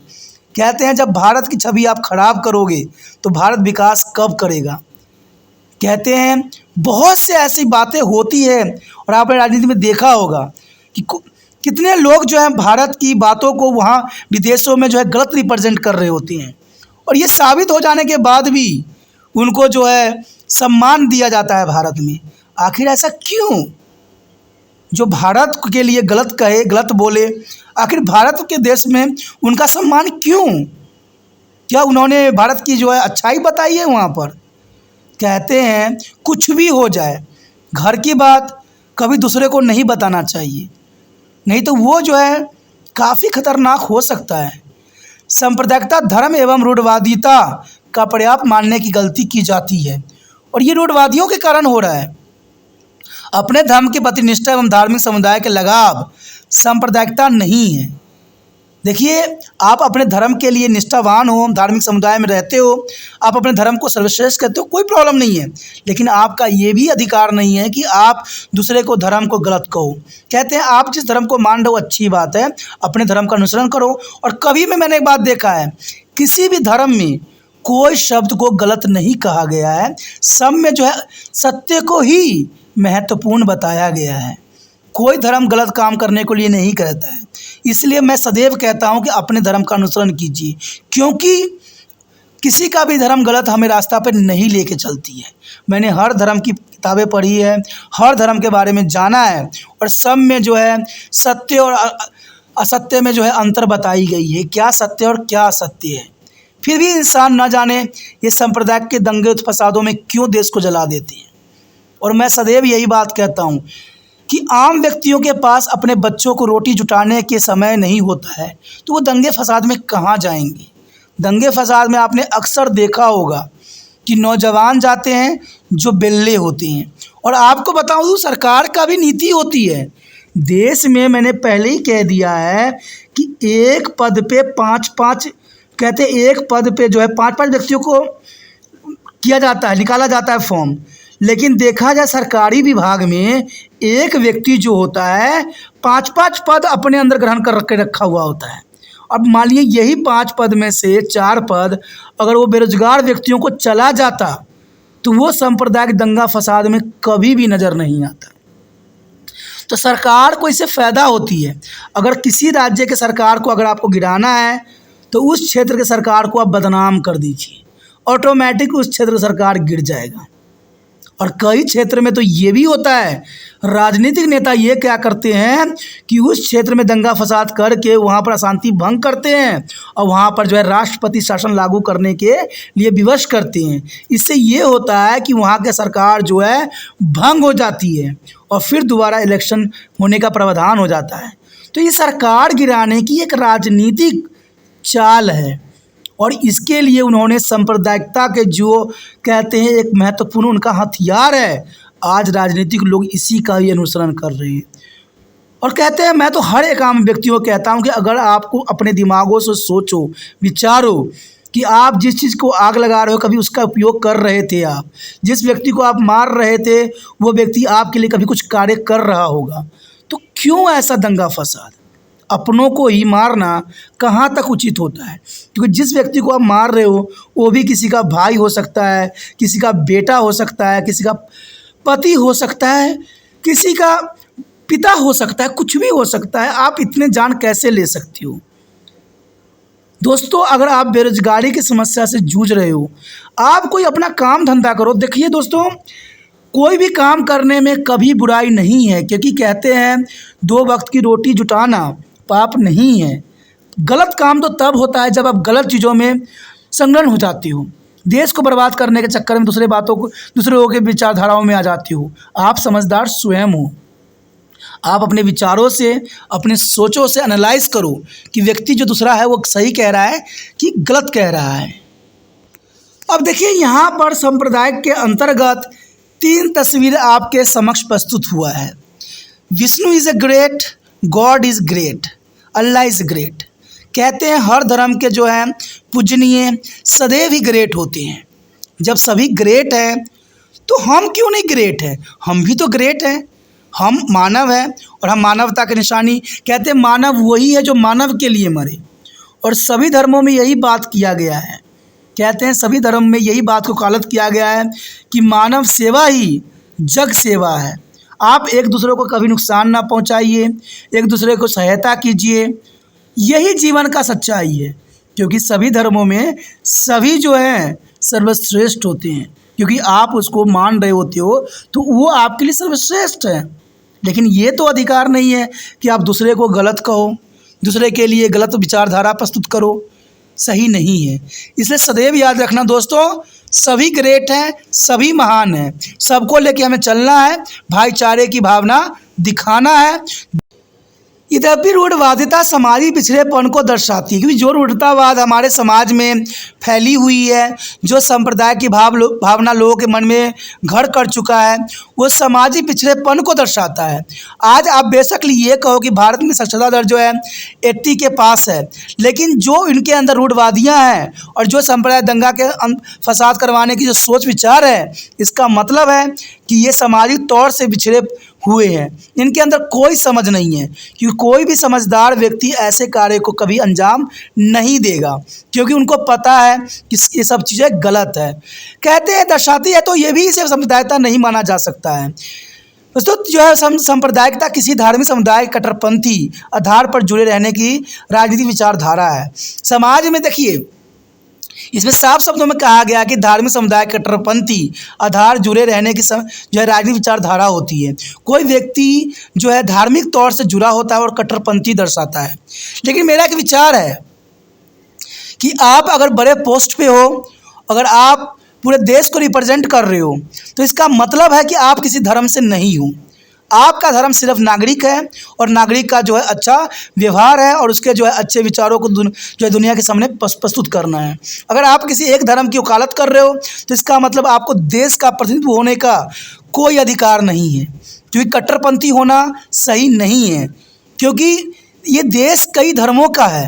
अगर आप बड़े पोस्ट पे हो के एक धर्म का प्रचार कर रहे हो तो इसका मतलब है ये गलत है। और मैं ये विश्वास करता हूँ कि जो व्यक्ति पढ़े लिखा होगा, समझदार होगा, ये मेरे बात का समर्थन अवश्य करेगा। और ये धार्मिक समुदाय के दूसरे समुदाय के विरुद्ध करती है। और ये लोग जो होते हैं, बड़े बड़े पोस्ट पे होते हैं, सामान्य लोग होते हैं, वो एक दूसरे को सामुदायिक विरोध ही कराते हैं और दूसरे समुदाय को अपना दुश्मन समझाती है। क्योंकि ये लोग जो है एक दूसरे को दुश्मन बना देती है। और इसका कारण क्या होता है? सिर्फ उस क्षेत्र के गवर्नमेंट को गिराना या जो गवर्नमेंट है उसको जो है गलत साबित करना। लेकिन दोस्तों, ऐसा तो कभी नहीं हुआ। आपने देखा होगा आए दिन हमारे देश में कोई ना कोई घटना घट रही होती है, तो इसका कारण कोई बड़ी बात नहीं है, आम है। लेकिन इस घटना के पीछे कहीं ना कहीं बड़े बड़े लोग ही जो है इसमें लिप्त पाए जाती हैं। आपने देखा होगा कि बहुत से जो है केस उठती है, बहुत से सीबीआई जांच होती है, बहुत कुछ करते हैं, लेकिन इसका रिज़ल्ट क्या होता है? नेगेटिव ही आती है। क्योंकि इसमें बड़े बड़े लोग जो होते हैं इन्वॉल्व होते हैं और सीबीआई भी जो है आगे कुछ भी नहीं कर पाती है। मैंने बहुत से ऐसे केस देखे हैं जिसमें आज तक कोई रिजल्ट नहीं आया। सब बातें जो है धरा का धरा रही रह गया। यह पंथ निरपेक्षता और यहाँ तक कि मानवतावाद के लिए भी विरोधी हैं। ऐसे लोग सदैव ही पंथ निरपेक्षता और मानवतावाद के लिए सबसे बड़ा दुश्मन है। सांप्रदायिकता का एक परिणाम सामुदायिक दंगे फसाद भी होता है, जो आए दिन आए क्षेत्र में देखने को मिलता है। कहीं भी कुछ हुआ, सांप्रदायिक दंगे फसाद करने लग जाते हैं, और इसमें मैक्सिमम जो है कम उम्र के बच्चे ही सम्मिलित होते हैं। ये बहुत हैरान कर देने वाली विचारधारा है कि कम उम्र के बच्चों को ऐसी बातें किसने सिखा दी। मुझे तो लगता है हमारा देश हिटलरों का जो है विचारधाराओं को अनुसरण कर रहा है। कहते हैं हिटलर के टाइम भी कुछ इसी प्रकार की जो परंपराएं थी। अगर आप 9th क्लास में पढ़े होगे SST तो आपको समझ में होगी कि किस प्रकार जो है हिटलर ने जो है वो अपने देशों में कट्टरपंथी को जो है सराहना किया था। हाल ही वर्षों में सांप्रदायिकता हमारे सामाजिक और राजनीतिक जीवन के लिए कई बार गंभीर खतरा साबित हुई है, और ये जर्नल सी बात है। कई बार तो मैंने देखा है इतने टाइम में ही कहीं रेल जल रही होती है, कहीं बसें जल रही होती है, कहीं गाड़ी जल रही होती है, कहीं कार जल रहा होता है, और ये सब छोटी छोटी बातों पे जो है एक उग्र रूप धारण कर लेता है, कभी धर्म के रूप में तो कभी किसी चीज़ के रूप में। लेकिन जब सच्चाई की बात आती है तो सारे के सारे घर में जो है घुस जाती हैं। आपको मैं पहले ही कह चुका हूँ कि जब नोटबंदी हुई थी तो सारे नेताओं ने, मैक्सिमम नेताओं ने जो है इसका विरोध किया था कि नोटबंदी क्यों हुई, और काली पट्टी बांध के संसद के बाहर खड़े हो गए। आखिर क्यों? अच्छी बातों के लिए क्यों? कहते हैं हमारा देश इकोनॉमिकल बिगड़ रहा है, उसको सुधारना तो पड़ेगा ही, और सुधरेगा तब जब सारे पैसा जो है प्रत्यक्ष रूप में हमें दिखेगा, तभी हम भारत का इनकम का पता लगा सकते हैं। जब आप घरों में छुपा लोगे पैसे तो उसका तो कोई वैल्यू नहीं रहेगा हमारा इकोनॉमिकल अर्थव्यवस्था में। जब ये अच्छी बात थी तो बड़े बड़े लोगों ने इसका विरोध क्यों किया? और देखा जाए तो बड़े बड़े लोग का एक और चापलूसी इसमें देखने को मिला।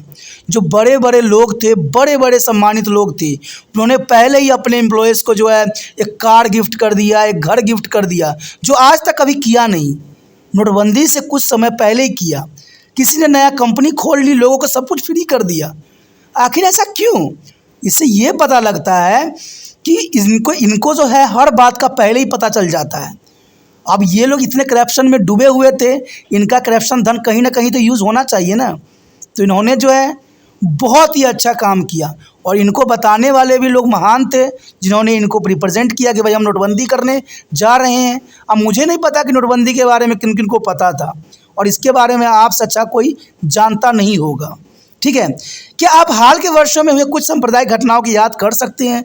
जब भी करते होगे तो दुख ही दुख मिलता होगा, क्योंकि न जाने ऐसे कैसे कितने व्यक्ति थे जो अपनी प्राण की आहुति दे दे। कहते कोई व्यक्ति घर से बच्चों के लिए 2 रोटी इकट्ठा करने के लिए बाहर जा रहे थे, तो आप लोगों ने सांप्रदायिक दंगा के आड़ में उनको जो है ख़त्म कर दिया। अब वो 2 रोटी अपने बच्चों तक पहुंचा भी ना सके। तो ये कैसा सांप्रदायिकता है, कैसा आग है? इस आग को नहीं भड़काइए, देश को एक बनाइए और देश को एक लेके चलिए।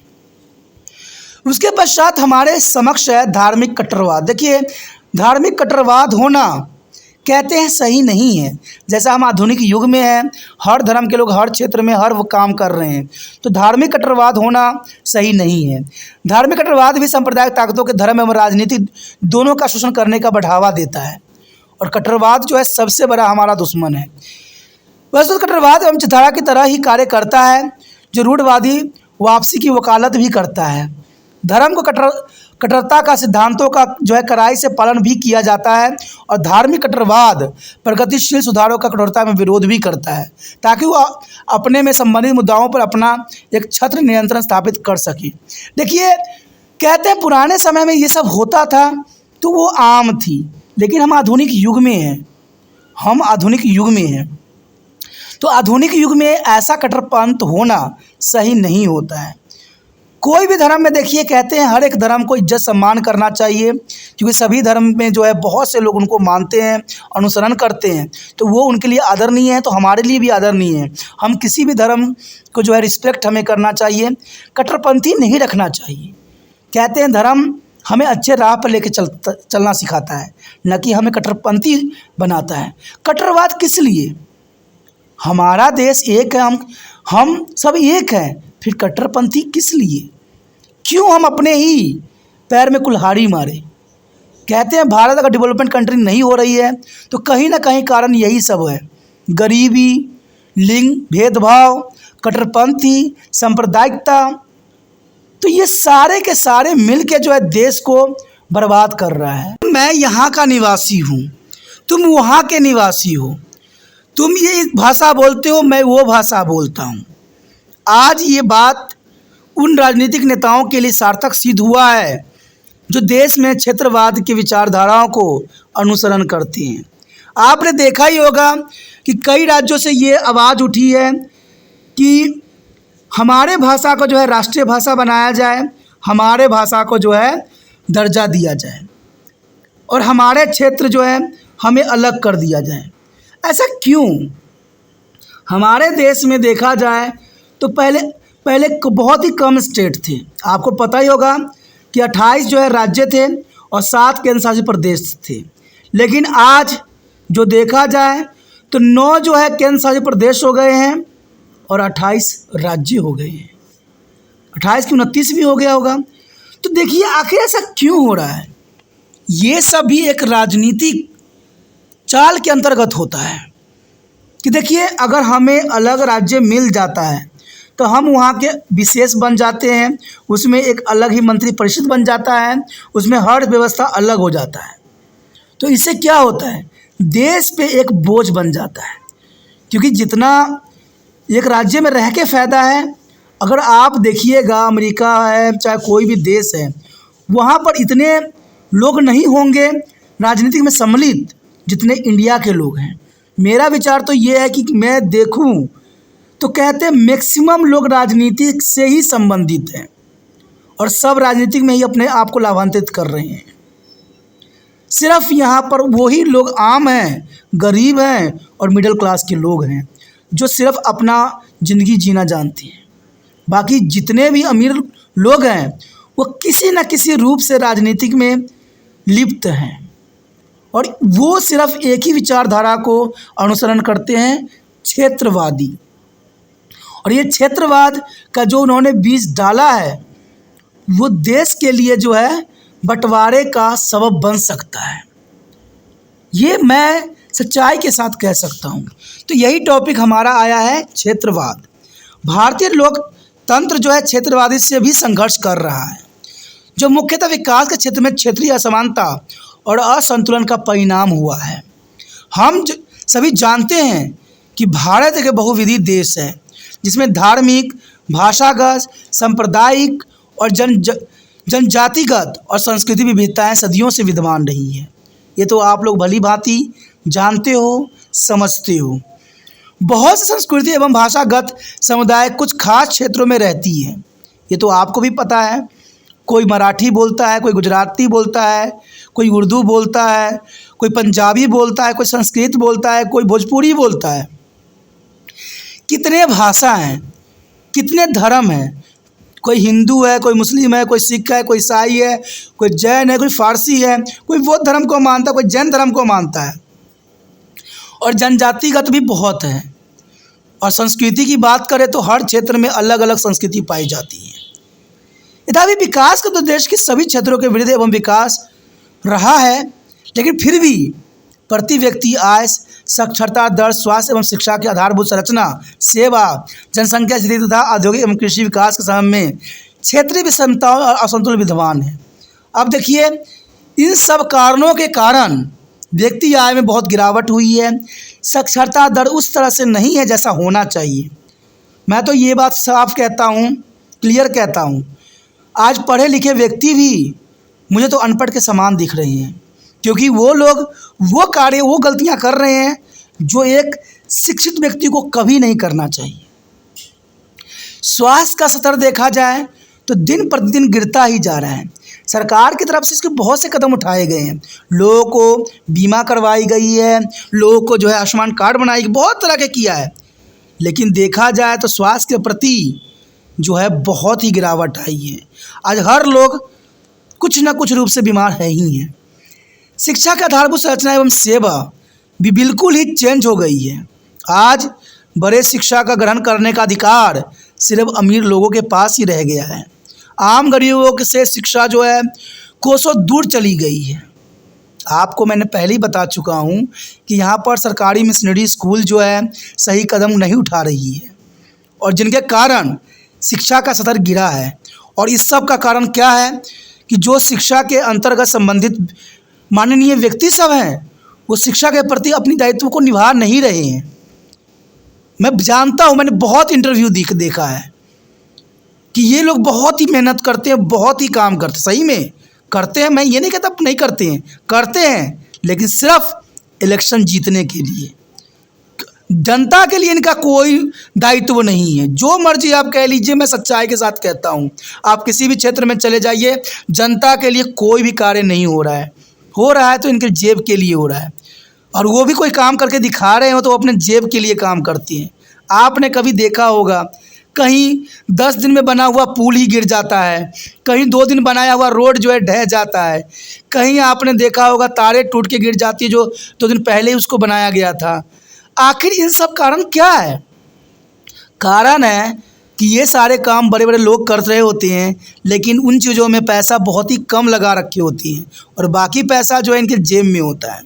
आपने कहीं कितनी जगह पर देखिएगा, कहाँ कहाँ देखिएगा, हर जगह यही है। भारत की हर क्षेत्र की दुर्दशा कुछ इसी प्रकार की है। तो आप कहिए कैसे देश का जो होगा भलाई हो पाएगा? कैसे हम आधुनिक युग में अपने आप को जो है विश्व के समक्ष विकसित घोषित कर सकेंगे? कब हम विकसित हो सकेंगे अगर ऐसा कंडीशन रहा? जब तक भारत से करप्शन दूर नहीं होगी, भारत जो है आगे तरक्की नहीं करेगा। और करप्शन का सबसे बड़ा कारण है अधिक राजनीतिक पार्टी का होना। विकास के संदर्भ में क्षेत्रीय विषमताएं और असंतुलन विद्यमान हो गई है। राज्य के बीच तथा एक ही राज्य में विभिन्न इलाकों के बीच असामान्य विकास होने एवं जारी रहने के लोगों की उपेक्षा, वचन एवं पक्षपात की भावना पैदा होती चली जा रही है। तो क्षेत्रवाद होने का सबसे बड़ा देश में यही गलत बात है। कहते हैं जब देश में एक प्रधानमंत्री होते हैं, एक राष्ट्रपति होते हैं, तो क्षेत्रों में पक्षपात क्यों? कहते हैं अगर आप निकलिएगा तो कुछ क्षेत्र में जो है इतने अच्छे सड़क होंगे जिस पे एकदम बना हुआ सड़क को वो लोग चिकना रहे होते हैं, और जस्ट उस क्षेत्र से दूसरे क्षेत्र में प्रवेश कीजिएगा तो वहाँ पर जो है गाड़ियाँ डिस्को करते हुए नज़र आ रही होती है। ऐसा क्षेत्रवाद क्यों? मैं तो एक बात जानता हूँ, अगर देश को कल्याण करना है तो ये जो एक व्यक्तियों का काम एक राज्य में सौंपा जाता है, ये प्रावधान हट जाना चाहिए। ये सेंट्रल लेवल पे होना चाहिए। कोई भी रोड की व्यवस्था करना है सेंट्रल लेवल पे होना चाहिए कि जो ये पक्षपात की भेदभाव न हो। क्योंकि मुझे पता है 50 राज्य हैं, 50 राज्यों में 50 तरह के कार्य होंगे और 50 तरह के लोग इसमें संलग्न रहेंगे। तो जर्नल सी बात है, सब जो है हर क्षेत्र में कुछ ना कुछ खाएंगे। क्योंकि कारण तो यही है ना कि उन्होंने अपने इलेक्शन जीतने के लिए उन्होंने घर द्वार सब बेच दिया है। तो वो पैसा कहीं ना कहीं से तो निकालेंगे, चाहे रोड को घटिया बनाना पड़ जाए, चाहे बिजली के खंभे बेकार लगाना पड़ जाए, चाहे जो है लोगों की सुविधाएं कम देना पड़ जाए। तो ये सब कारण राजनीति में ही घूम फिर के आता है। क्योंकि आज राजनीति की जो है गलत अपने आप को रिप्रेजेंट कर रही है, गलत लोग करवाए जा रहे हैं। राज्यों के बीच बीच तथा एक ही राज्य के विभिन्न इलाकों के बीच असामान्य विकास होने एवं जारी रहने के लोगों में उपेक्षा और पक्षपात की भावना सदैव बनी रही है।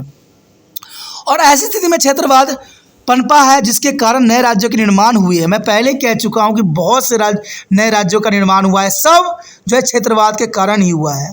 स्वायत्ता राज्यों के अधिक अधिकार देने की मांग अब जोर जो है पकड़ रही है। तो ये जरूरी है। पक्षपात का जो है सबसे बड़ा कारण नए नए राज्यों का उत्पन्न होना, और नए राज्य उत्पन्न होंगे तो नए लोग जो है वहाँ के मंत्री बनेंगे, नए लोग जो वहाँ के क्षेत्र को चलाएंगे और सरकार पे बोझ बनेगा। इसमें कोई दो राय नहीं है। तो क्षेत्रवाद सबसे बड़ा दुश्मन है भारत के विकास के लिए। यह सच है कि भारत जैसे विशाल एवं बहुविधि देश में क्षेत्रवाद तथा उप क्षेत्रवाद का होना स्वाभाविक है, लेकिन इतना भी क्षेत्रवाद होना सही नहीं है। क्षेत्रीय अथवा उप क्षेत्रवाद हितों का समर्थन देने अथवा उनका पोषण करने के प्रत्येक प्रयास को जो है विभाजक, विखंडन तथा देश विरोधी प्रवृत्ति कहना ठीक नहीं है। क्योंकि क्षेत्रवाद का मतलब अपने क्षेत्र से रहिए, लेकिन ये तो नहीं है कि दूसरे क्षेत्रों को जो है नुकसान पहुंचाइए।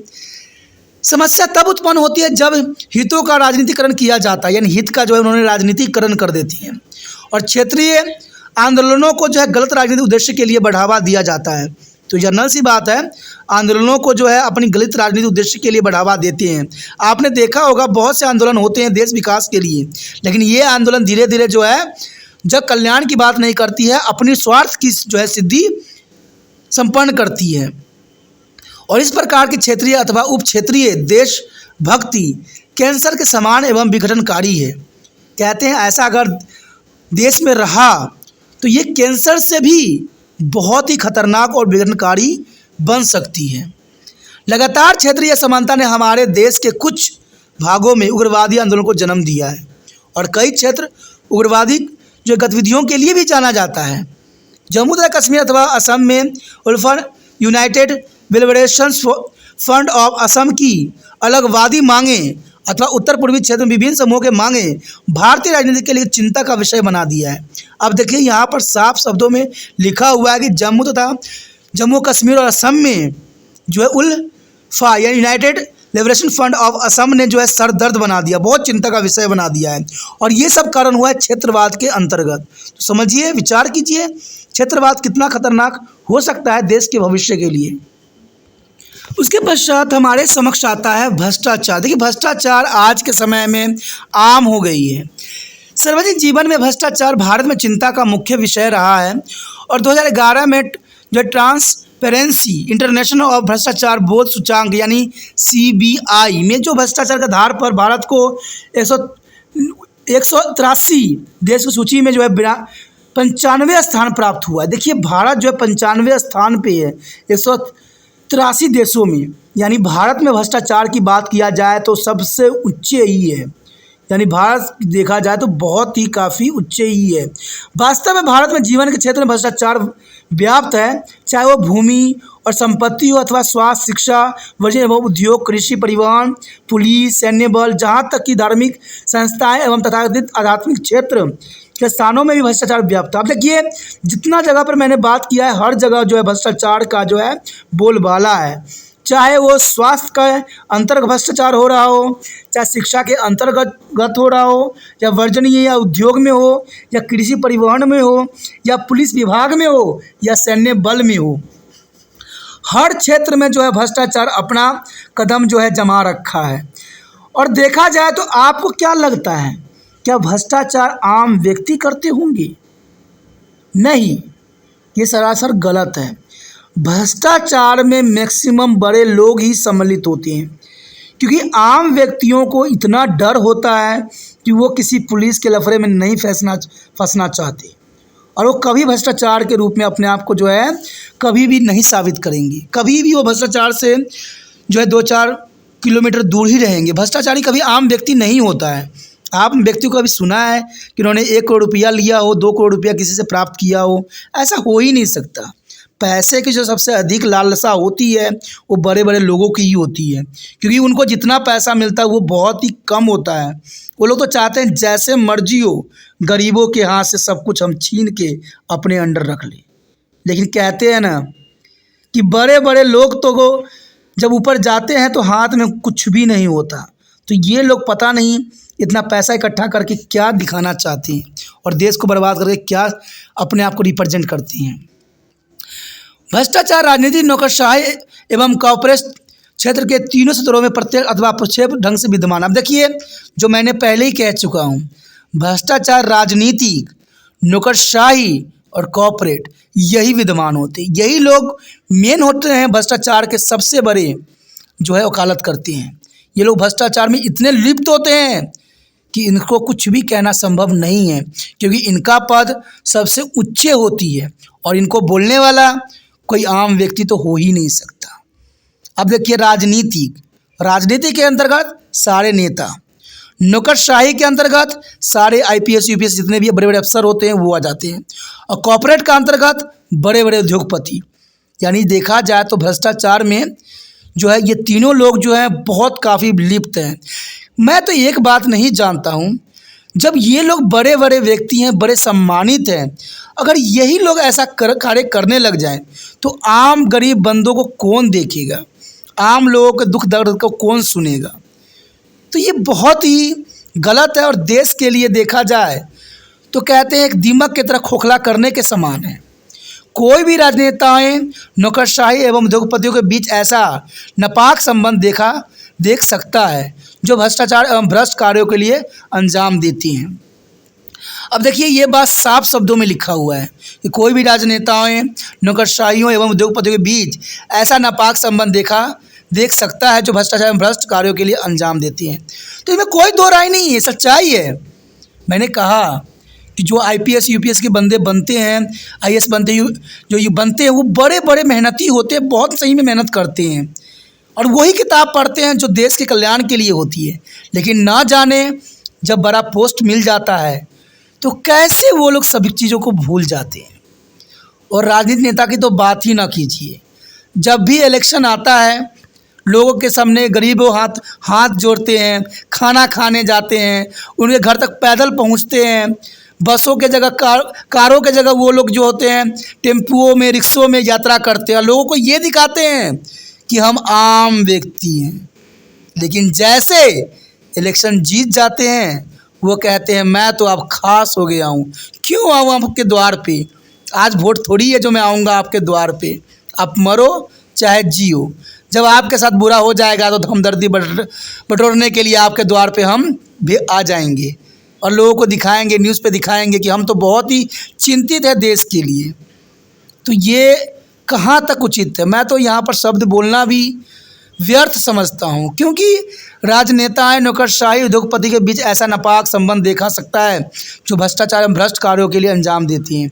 अब इससे अधिक शब्द जो है कोई लेखक क्या लिखेगा। भ्रष्टाचार के तारों ने सरकार की सभी अंग विशेष न्यायपालिका को भी काफ़ी प्रभावित किया। देखिए हमारे देश में एक ही चीज़ स्वतंत्र है और यही एक ही जो है सबसे अलग है, वो है न्यायपालिका।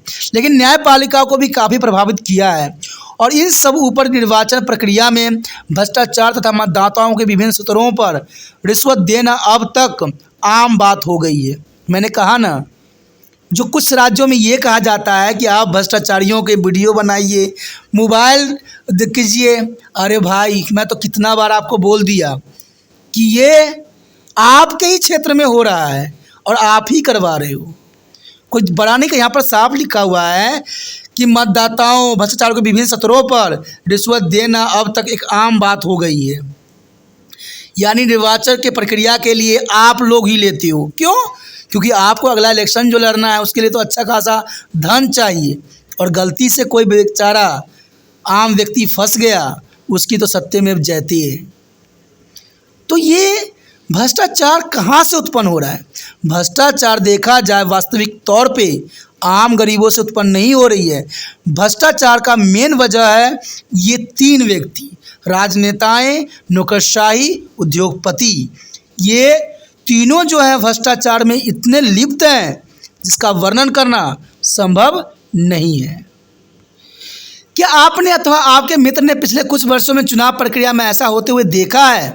हाल ही के वर्षों में देश में एक के बाद एक कई बड़े बड़े घोटाले सामने आए हैं और वस्तु भ्रष्टाचार राजनीतिक अस्थिरता एवं संस्थागत हर्ष का प्रतीक है जो शासन की वैधता एवं औचित्य की गंभीरता से चुनौती दे रहा है। आइए एक नागरिक होने के नाते हमें यह प्रतिज्ञा करनी चाहिए कि हम सभी स्तरों पर भ्रष्ट आचरण से दूर रहेंगे और अपने देश में भ्रष्टाचार को समाप्त करने में सहयोग देंगे। और ये भ्रष्टाचार तब समाप्त होगा जब आप कृपाण स्टडी सेंटर का हेल्प कीजिएगा। जितना ये वीडियो हो सके हेल्प शेयर कीजिए, जिससे दूसरे बच्चे तक भी ये पहुँचे और दूसरा बच्चा भी जो इन बातों को अनुसरण करे, समझे कि हमारे देश को खोखला करने वाले कौन है दीमक जो पूरे देश को खोखला करता जा रहा है। और यही बात इस चित्र में भी दिखाया जा रहा है। यहाँ पर देखिए कुछ व्यक्ति जो है भ्रष्टाचार के खिलाफ जो है अपना रोष प्रदर्शन कर रहे हैं, लेकिन मैं जानता हूँ कि ये सदैव ही रोष प्रदर्शन होता है, लेकिन भारत से भ्रष्टाचार कभी दूर नहीं होता है। क्योंकि कहते हैं भ्रष्टाचार वो व्यक्ति होते हैं जो देश की सम्मानियत होते हैं, यानी देश के जो महत्वपूर्ण व्यक्ति होते हैं भ्रष्टाचारी वही कार्य करते हैं। मैं तो ये कहता हूँ कि आपको नागरिकों ने बहुत ही महत्वपूर्ण पद दिया है, आपके लिए सरकारी हर सुख सुविधा उपलब्ध है, फिर भ्रष्टाचार क्यों करप्शन करप्शन करके आप क्या दिखाना चाहती हो और धन इकट्ठा करके क्या दिखा लेना चाहती हो? आप अपने बच्चों को पढ़ाइए, अच्छा शिक्षा दीजिए, आप अच्छे आराम से ज़िंदगी जिए, खाइए पिए, तो भ्रष्टाचार क्यों? और भ्रष्टाचार के अंतर्गत सांप्रदायिकता क्यों? सांप्रदायिकता के अंतर्गत जो है धर्म कट्टरपंथा क्यों लोगों में विकसित कर रहे हो? दोस्तों, ये गलत है। उसके पश्चात हमारे समक्ष आता है राजनीति का अपराधीकरण। अब सब बातों में राजनीतिक तो होता ही है, ये तो आम बात हो गई है। हाल ही के वर्षों में भारत में राजनीति का अपराधीकरण बहस का मुद्दा एक हो गया है और यह आरोप है कि राजनीति में कुछ ऐसे तत्व हैं जिन्हें लोकतांत्रिक मूल्य और व्यवहार में विश्वास नहीं है। ये सच्चाई है। आपने देखा होगा कि जितने भी राजनीतिक में लोग विद्यमान हैं वो सारे के सारे किसी न किसी रूप में अपराधीकरण हुआ ही है। सब पे कोई ना कोई केस चल रहा होता है, फिर भी वो राजनीति में बने रहती हैं। तो ऐसा क्यों? मैं तो कहता हूँ, जब अगर सरकारी जॉब में जाना होता है, कोई व्यक्ति को अगर पुलिस में कंप्लेन होता है तो उसको सरकारी जॉब नहीं मिलती। ऐसा ही प्रावधान है। जब नेता लोगों के ऊपर 50 केस चल रहा होता है तो वो राजनीतिक में क्यों है? क्या इसके ऊपर कोई कानून नहीं है? इसका मतलब हुआ कि चित भी आपका है, पट भी आपका है। जब आम गरीब बंदा कुछ सच बात बोले तो पुलिस में वहाँ रिपोर्ट लिख जाती है और उसको सरकारी जॉब से वंचित कर दी जाती है। तो आपको राजनीतिक चीज़ों से वंचित क्यों नहीं किया जाता? क्या समाज में, क्या राजनीतिक में, क्या न्यायालय में ऐसा कोई प्रावधान नहीं किया गया है? सब किया गया है दोस्तों, सब किया गया है। लेकिन क्या करें? कहते हैं वही बात आ जाती है ना, जब सैया हवलदार हुए तो डर काहे का। जब आप राजनीति में स्वयं ही हो, चाहे आप पे 50 केस चले, आपसे ही राजनीति चलती है, तो केस क्या चीज़ है?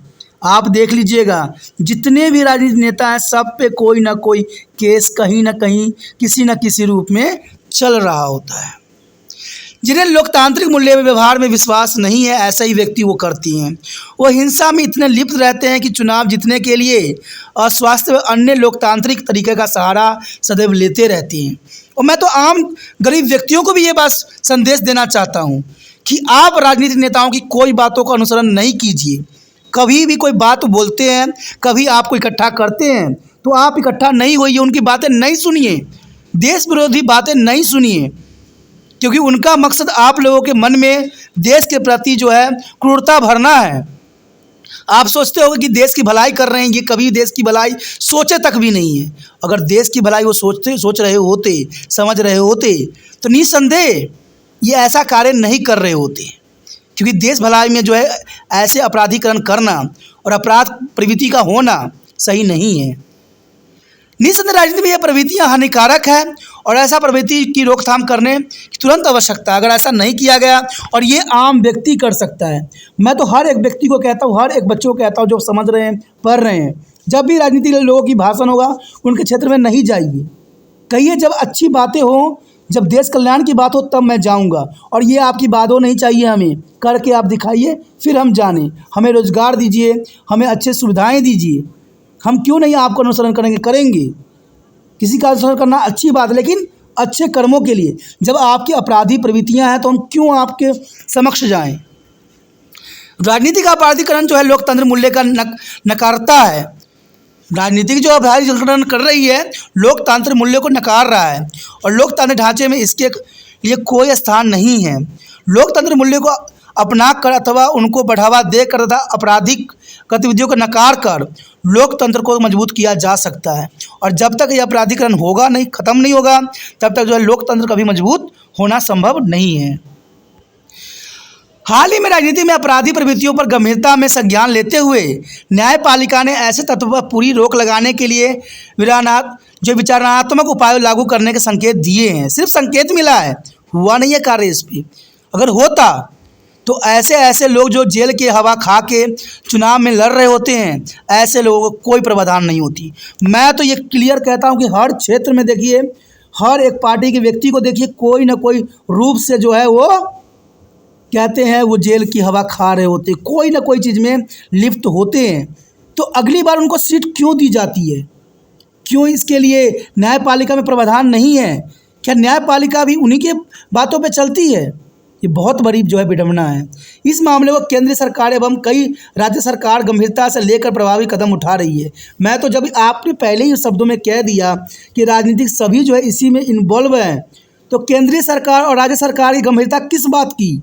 सिर्फ इस बात की कि उन्होंने अपनी सरकार को बनाए रखना है। और यह बड़े संतोष का विषय है। हमारे देश में लोकतंत्र की सफलता कार्यशीलता का स्वास्थ्य संकेत है। देखिए, बहुत अच्छा संकेत है कि केंद्र सरकार और राज्य सरकार जो पहले ही केस में कोई ना कोई इन्वॉल्व है, वो कार्यशील है इस कार्य के लिए कि हम बार बार गलतियां करेंगे और बार बार जो है लोगों को बेवकूफ़ बनाएंगे। और हम एक जागरूक नागरिक एवं विश्वास के सबसे बड़े लोकतंत्र के मतदाता के रूप में ऐसे व्यक्तियों को चुनाव लड़ने से हतोत्साहित करके अपना योगदान दे सकते हैं। इसका अर्थ ये हुआ दोस्तों कि ऐसे लोगों को जो कहते हैं कोई ना कोई आपराधिक गतिविधियों में सम्मिलित हैं, उसको वोट कभी ना कीजिए। और ऐसे में तो आप किसी को भी वोट नहीं कीजिएगा, क्योंकि सारे इसी चीज़ में विलुप्त हैं। सबके ऊपर कोई ना कोई केस चल रहा है। तो आप सोचिए ना, आप नौजवान हो, आपने के घर में लड़ाई हुआ, आपने प्रोटेक्शन किया अपने परिवार को, तो दूसरे बंदे ने आपके नाम का केस दर्ज करवा दिया, तो वो कहाँ चला गया? पुलिस स्टेशन में। अब आपके लिए सरकारी जॉब आया है, सरकारी जॉब वाले ने पुलिस वाले से वहाँ पता किया कि इसकी कोई गतिविधियाँ तो नहीं है, संलग्न तो नहीं है, पुलिस में कोई रिपोर्ट तो नहीं है, लेकिन आपके अच्छे कामों के कारण रिपोर्ट वहाँ लिख दी गई, तो आपको सरकारी नौकरी से वंचित रह गए। तो राजनीतिक नेता को क्यों नहीं, राजनीतिक नेताओं को क्यों नहीं, जब उनका 1000 रिपोर्ट लिखी होती? पता है क्या होता है? ये राजनीतिक नेता जैसे ही सरकार में आते हैं, सारे अपने वहाँ फाइल को फाड़ के खा जाते हैं और उनके नाम का कोई रिपोर्ट नहीं रहता। इक्का दुक्का जो बड़े बड़े केस हैं जो हाई कोर्ट सुप्रीम कोर्ट में होते हैं, वो थोड़ा सा चल रहा होता है। तो वही आ गया ना, जिसकी लाठी उसी की भैंस। हम बेचारे बेकार के बहस कर रहे हैं यहाँ पर। तो यही बात है कि आप जो है अपराधियों को जो है हतोत्साहित कर सकते हैं जब वो इलेक्शन में आप उनको वोट नहीं देंगे। उसके पश्चात हमारे समक्ष है राजनीतिक हिंसा। राजनीतिक हिंसा, अब देखिए, सब बातें राजनीति के अंतर्गत होता है। हमारे साथ बहुत लंबे समय से हिंसा हो रही है, किंतु राजनीतिक उद्देश्य के लिए हिंसा का उपयोग किसी व्यवस्था के अस्तित्व के लिए खतरा है। यानी राजनीति करने के लिए अगर आप हिंसा कर रहे हो तो देश के लिए खतरा है। भारत में हमने हिंसा के कई रूप देखे हैं। आमतौर पर सांप्रदायिक हिंसा, जातिवाद हिंसा और राजनीतिक हिंसा एक गंभीर रूप ले लिया है। आज देखा जाए तो राजनीतिक हर एक नेता, हर एक सम्मानित व्यक्ति सांप्रदायिक हिंसा का सहारा ले रहे हैं, जातिवाद हिंसा का सहारा ले रहे हैं और राजनीतिक हिंसा गंभीर रूप ले रहे हैं। राजनीतिक, धार्मिक और आर्थिक कारणों से निहित स्वार्थ के लिए सांप्रदायिक दंगे कराए जाते हैं, क्योंकि उनका सिर्फ एक ही उद्देश्य होता है, राजनीति में अपना पैठ बनाए रखना, राजनीति में अपना सीट बनाए रखना। इसलिए जो है सांप्रदायिक दंगे फसाद का जो है सबसे अधिक सहारा ले रहे हैं। जातिवाद हिंसा विभिन्न रूपों में बढ़ती चली जा रही है। आज के समय में जातिवाद हिंसा बढ़ती ही चली जा रही है। कहते हैं इनको समझाने वाले कोई नहीं होते हैं आम व्यक्तियों को, क्योंकि बड़े बड़े लोग भी जो है हिंसा का ही सहारा ले रहे होते हैं, धर्म का ही प्रचार कर रहे होते हैं।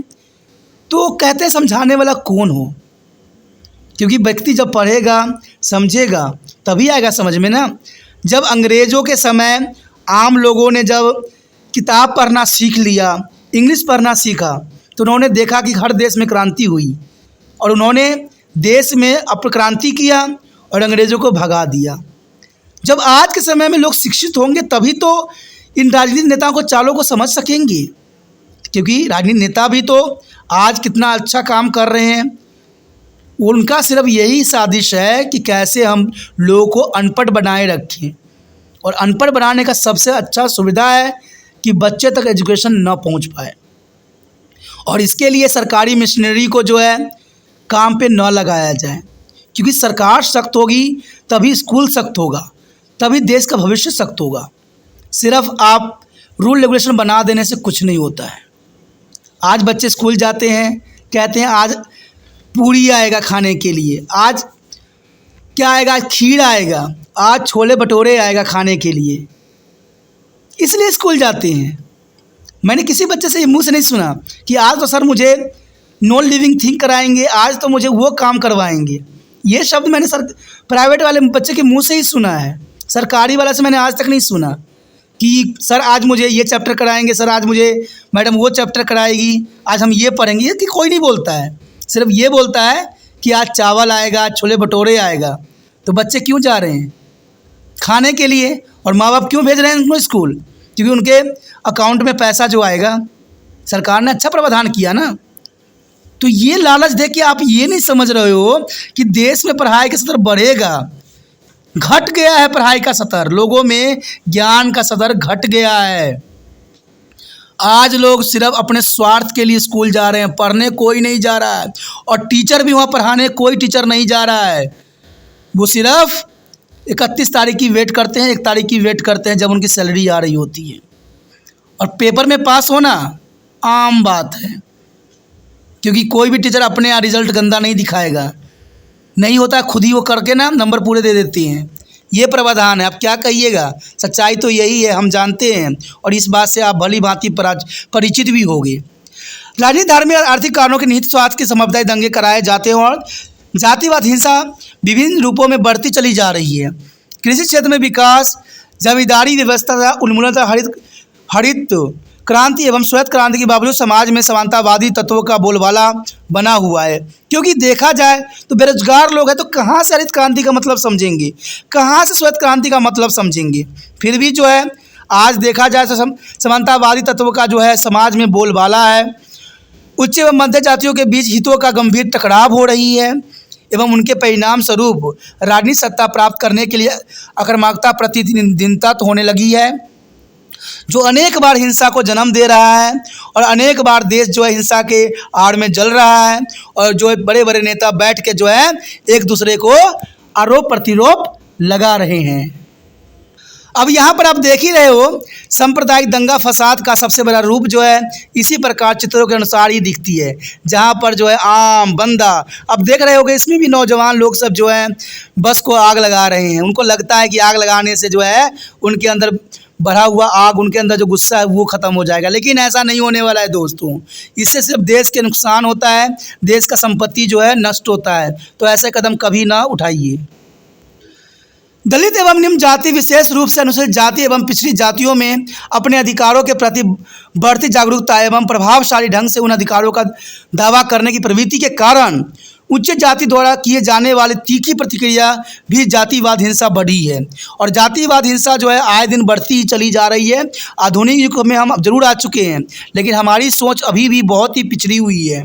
चुनाव के दौरान या तो मतदाताओं के मत देने के लिए लंबबंद करने अथवा उन्हें मत देने से रोकने के लिए हिंसा का प्रयोग किया जाता है। देखिए, साफ शब्दों में यहाँ बोल दिया गया है कि चुनाव में हिंसा का सहारा इसलिए लिया जाता है कि वो वोट ना दे, और वोट भी दे तो हमको दे, आपको दे।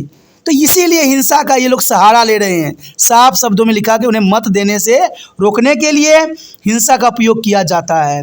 और इसके साथ ही अलग राज्य अथवा राज्य की सीमा में बदलाव लाने की मांग के लिए भी हिंसा का सहारा लिया जा रहा है। यानी आपने देखा होगा, अलग राज्य बनाने के लिए उस राज्य में इतने दंगे फसाद करवाते हैं कि सरकार जो है सोचने में विवश हो जाती है कि उस राज्य में अलग सरकार होनी चाहिए। तो ये सारी बात जो हमने देखा समझा, वो सारी राजनीति के ही इर्द गिर्द घूम रहा है। औद्योगिक हड़तालें, किसानों के आंदोलन तथा छात्र आंदोलन में भी हिंसा का बार बार प्रयोग किया जा रहा है। हमारे देश में किसान आंदोलन भी हुए हैं, छात्र आंदोलन भी हुए हैं, लेकिन इन्होंने जो है शांति का कभी भी सबब नहीं सीखा। कहते हैं ये सब लोग महात्मा गांधी को मानने वाले हैं, लेकिन फिर भी ये हिंसा का सहारा लेते हैं, क्योंकि इसमें कोई गांधीवाद विचारधारा इनका नहीं होता है। इनका सिर्फ मुंह पे गांधीवादी होती है और दिल में जो होता है देश विरोधी होता है। क्योंकि ये सारे कहीं ना कहीं इनकी तार जो होती है बड़े बड़े राजनीतिक नेताओं से जुड़ी हुई होती है। और इसलिए ये हड़तालें और जो है आंदोलन करते हैं और देश को बार बार जलाते हैं, बार बार देश की संपत्ति को नुकसान पहुंचाते हैं। तो भारत देखा जाए तो कब विकसित होगा, इसका कोई दो राय नहीं है। क्योंकि बार बार आप हिंसा करिएगा, बार बार देश को नुकसान पहुंचाइएगा, तो देश में ही आप उलझे हुए रह जाइएगा। तो विश्व की तरफ कब नज़र आएगा, कब हम विश्व सतह पर अपने आप को ऊंचा दिखा पाएंगे। ये बहुत बड़ी विडंबना है, बहुत बड़ी दुखदायक परिस्थिति है। दोस्तों कहने को बहुत कुछ है, लेकिन ये टॉपिक हमारा यहीं तक था। हम अगले वीडियो में मिलेंगे। अगर आपको समझ में आया, अच्छा लगा तो जितना हो सके जो इसको शेयर कीजिए, क्योंकि तिरपान स्टडी सेंटर का सिर्फ देश भला ही मकसद है और चाहता है कि हर एक बच्चे समझदार बने, देश की कल्याण में सदैव अग्रसर रहें। ठीक है, हम अगले वीडियो में मिलेंगे, अगले टॉपिक के साथ मिलेंगे। लेकिन आपको जो भूलना नहीं है, अगर आप पहली बार वीडियो देख रहे थे चैनल को अवश्य सब्सक्राइब कर लीजिए, क्योंकि सब्सक्राइब नहीं कीजिएगा तो अगले वीडियो का नोटिफिकेशन नहीं मिलेगा और ऐसे बहुत से वीडियो से आप अनभिज्ञ रह जाइएगा। सोचिए नहीं, विचार न कीजिए, चैनल को सब्सक्राइब करके अपने मोबाइल में सेव कीजिए।